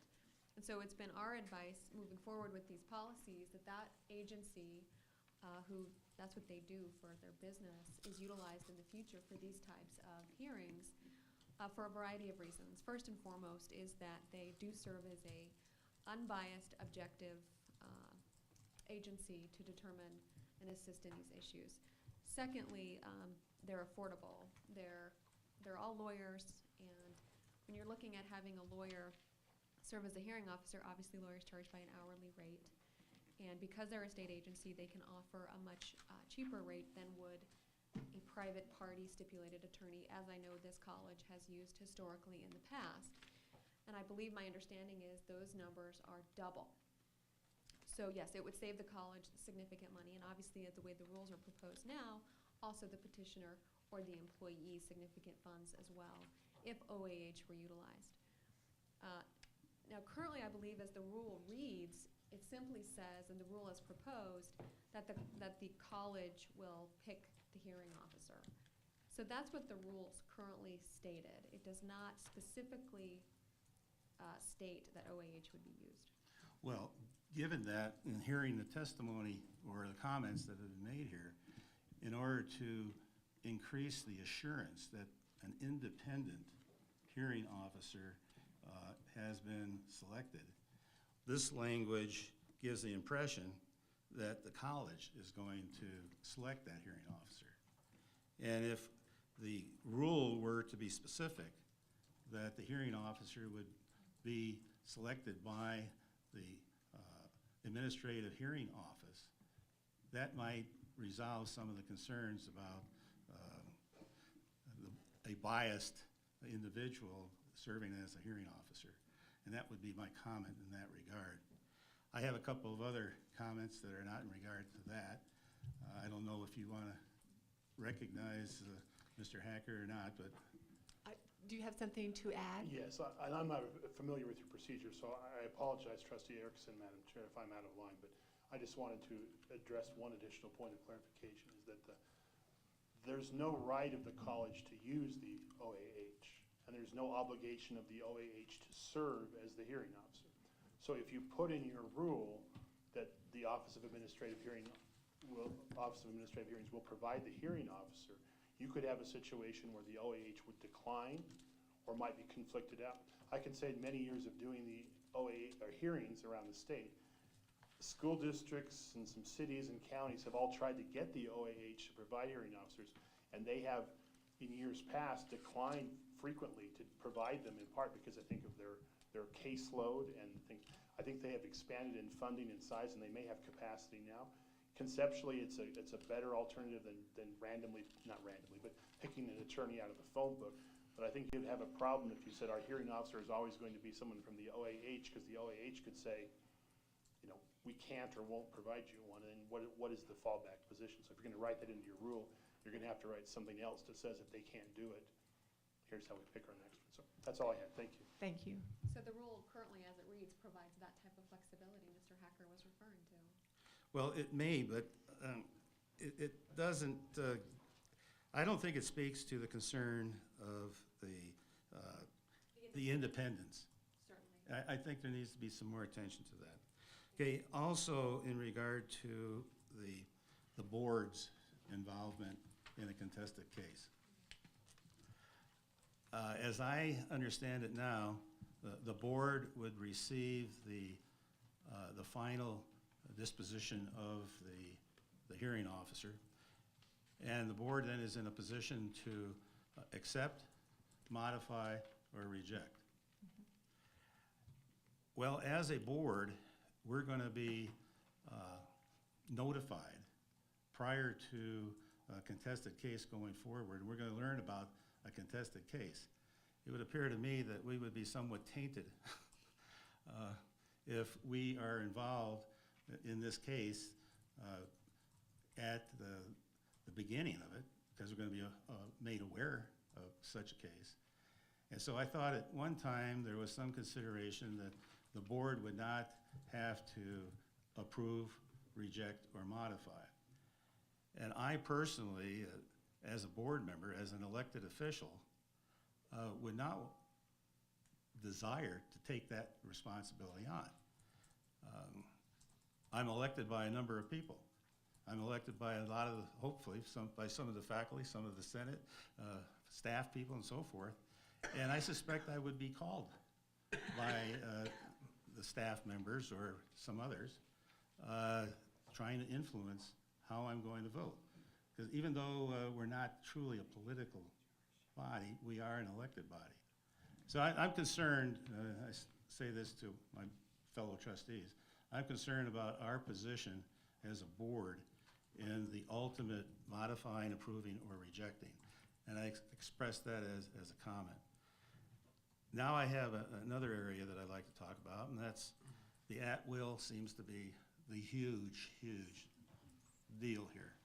I mean, every time we listen, we're hearing something about at-will and the concern of our employees.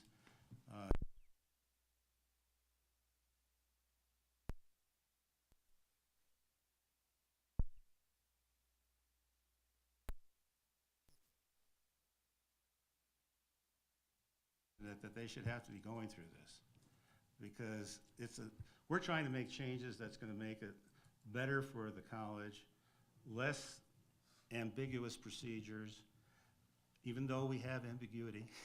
And I don't care what you write, there's going to be somebody who's going to say this needs to be done differently.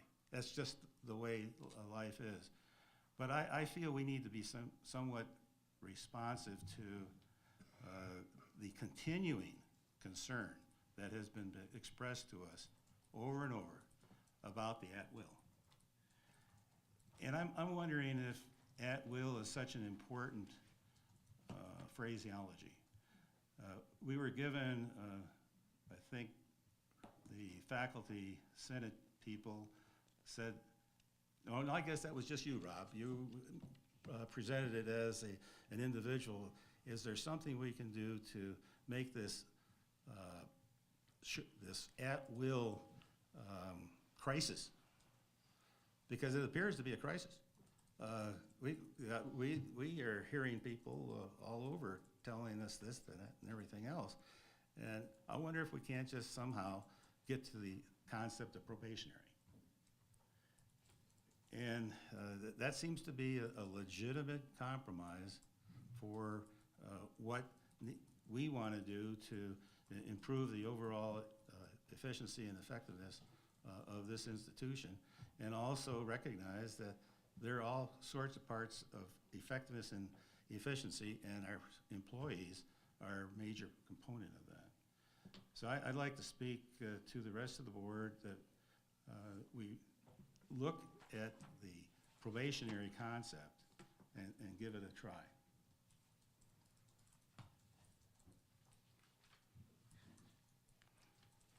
Are you finished? Oh, yes, I am. Trustee Erickson? Do you want me to say amen? Pausing to catch your breath.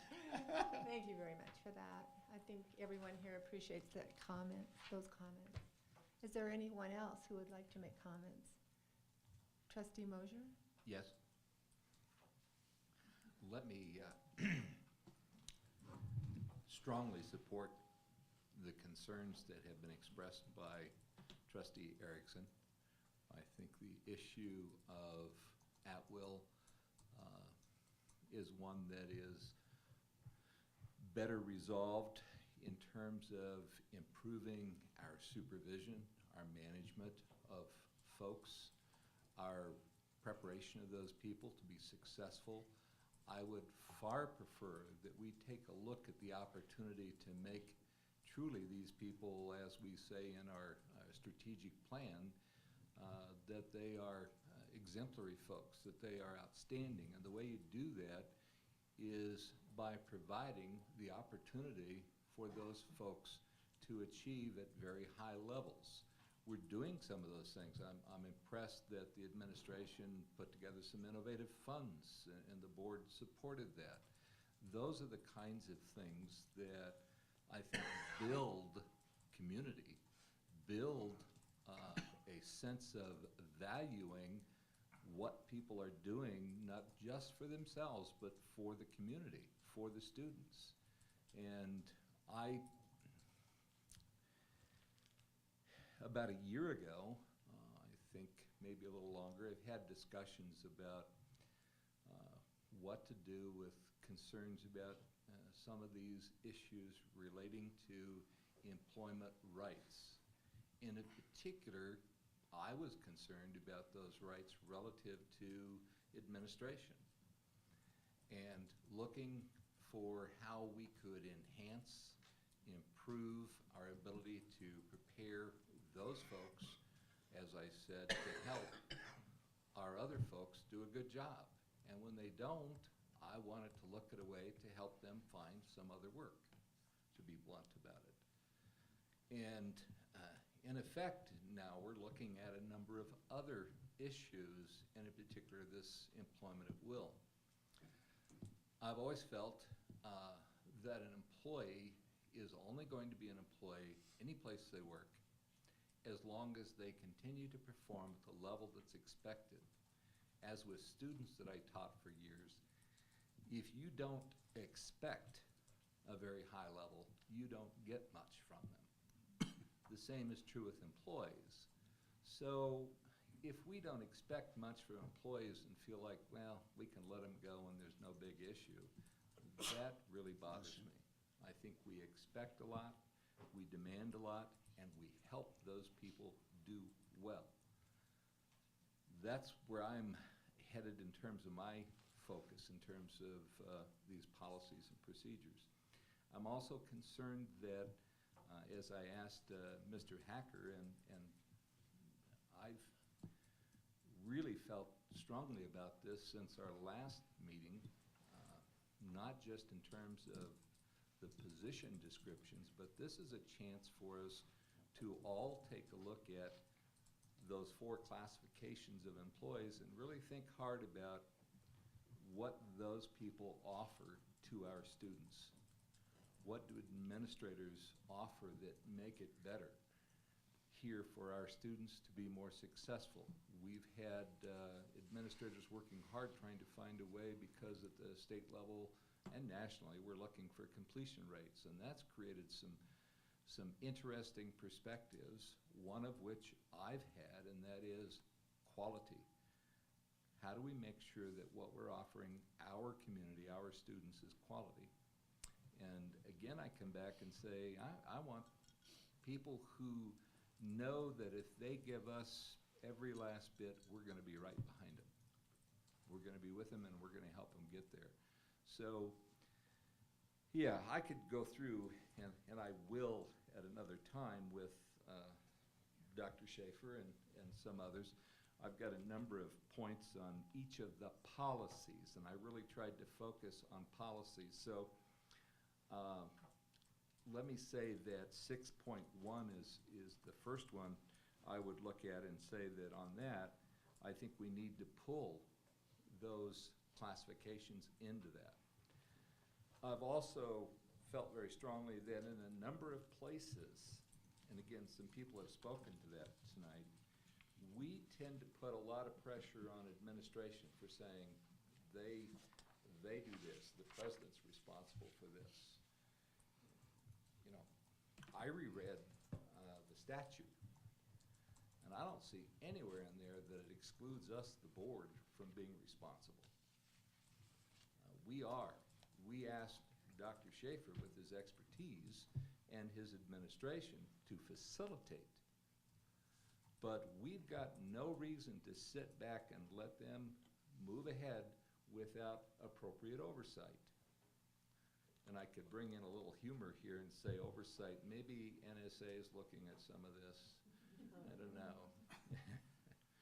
And I only joke about that because many years ago I was part of the Army Security Agency, which is subordinate to the National Security Agency. So I spent 24 hours across from the White House during the riots in '68. And let me tell you, even back in '68, we copied and knew everything that was going on electronically. So I'm not surprised. But that's what I'm getting at.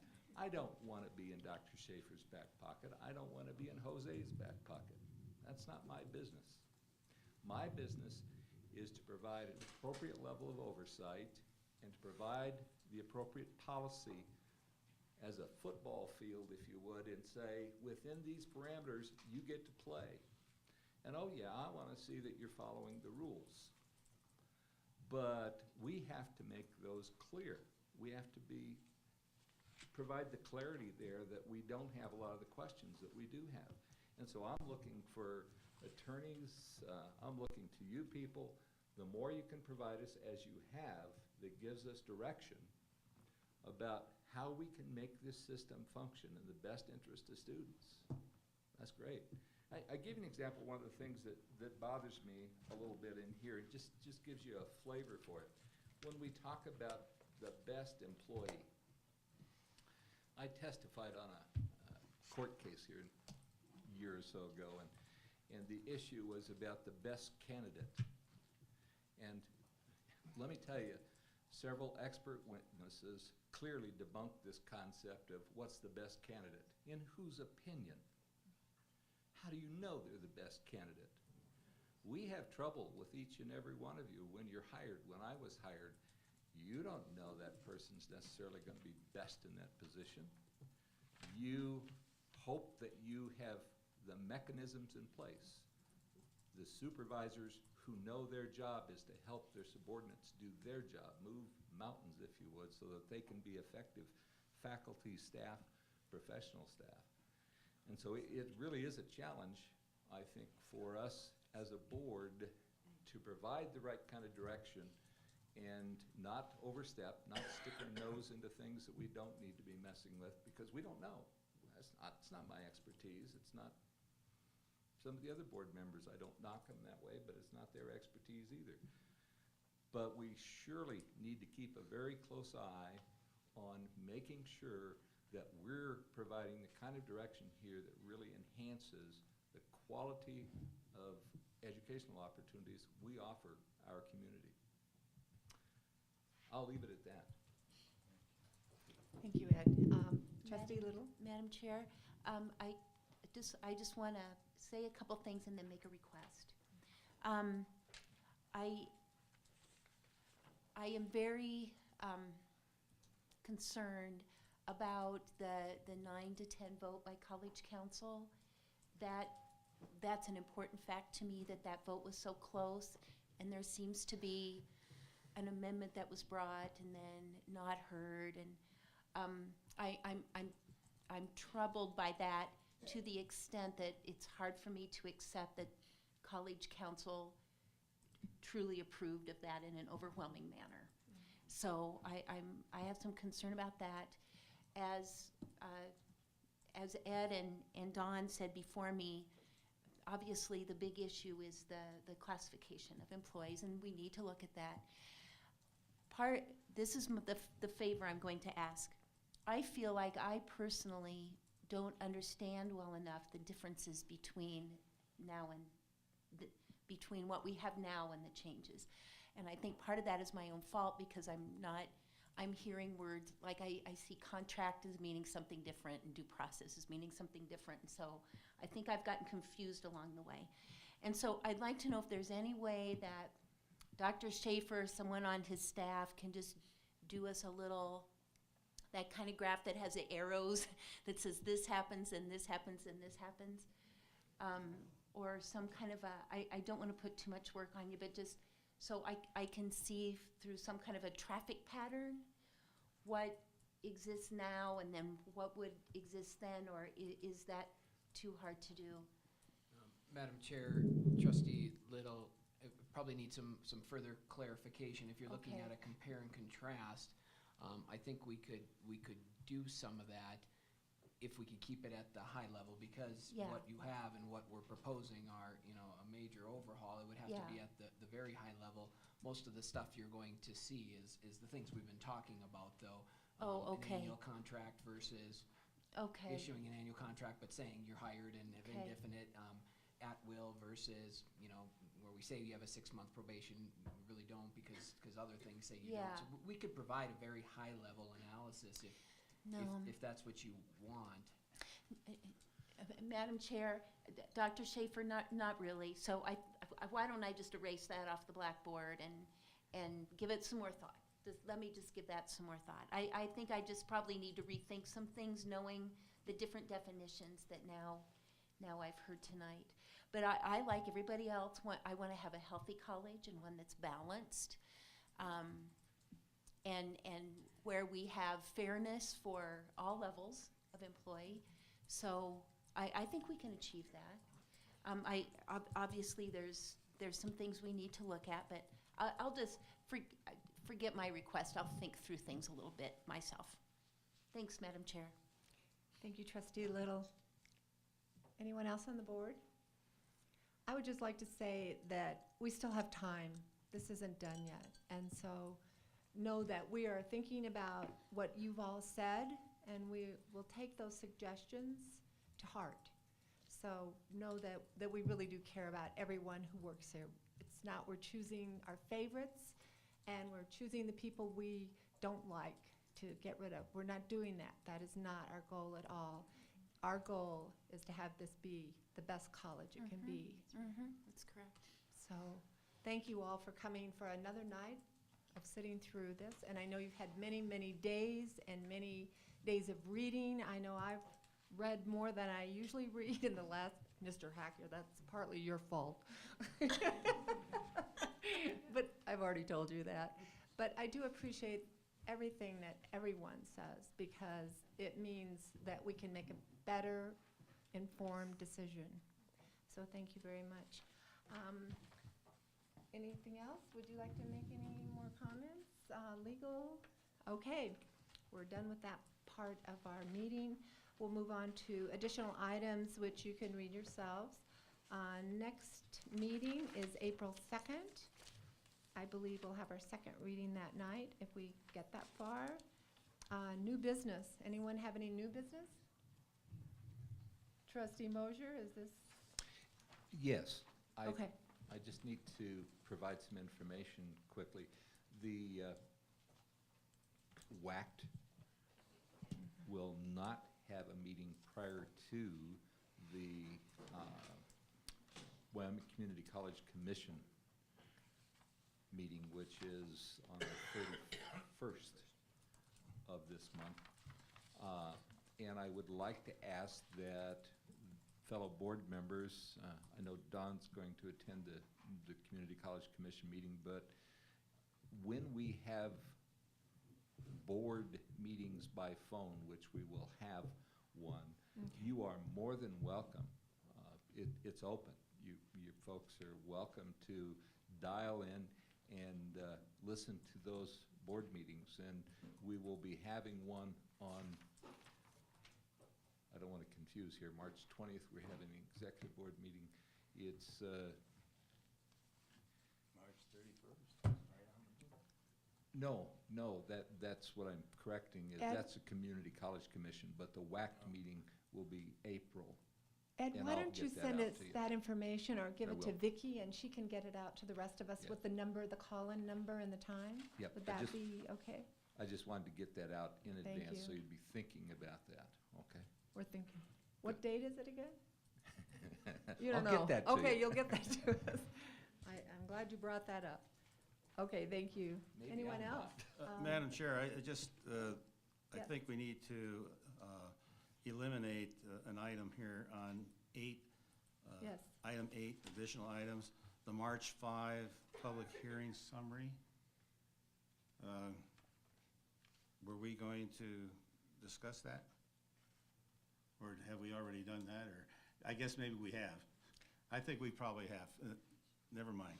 This is the second step, and so I'm not quite sure why it's there, but I know Vicki had a reason. That's for all the summaries. Yeah, it's a Those are the summary of the public summaries. hearing on March 5. Perfect.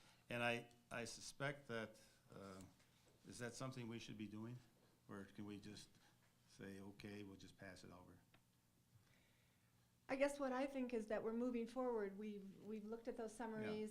I have them all stacked up here in this bag over here on the floor. I've read them. Right, You've read we them. had the minutes and We have the everything, minutes, right. we have the rest of the information, we have the updates, we have the comments, and so I think we've gone through that piece of it. Madam Chair, when Yes. the board used to have study sessions, the study session summaries were always placed there, just so that there was a record of Study session. discussion. Thank you very much, Vicki. Okay, I'll make that note. Because there's no formal action taken during those. Okay, great. Thank you very much, and thank you, Don, for being so observant. Any more new business? Didn't we decide that we could vote at either meeting? Yes, of course, yes, No, she just said couldn't vote. Well, I think you can vote at any meeting. that's true.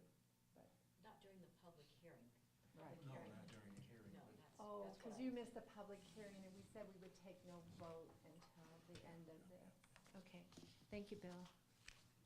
Public comment on anything not on the agenda? There being none, is there anything else before I adjourn this meeting? May I have a motion for adjournment? So moved. Second. Thank you. All those in favor, please say aye. Aye. Aye. This meeting is adjourned.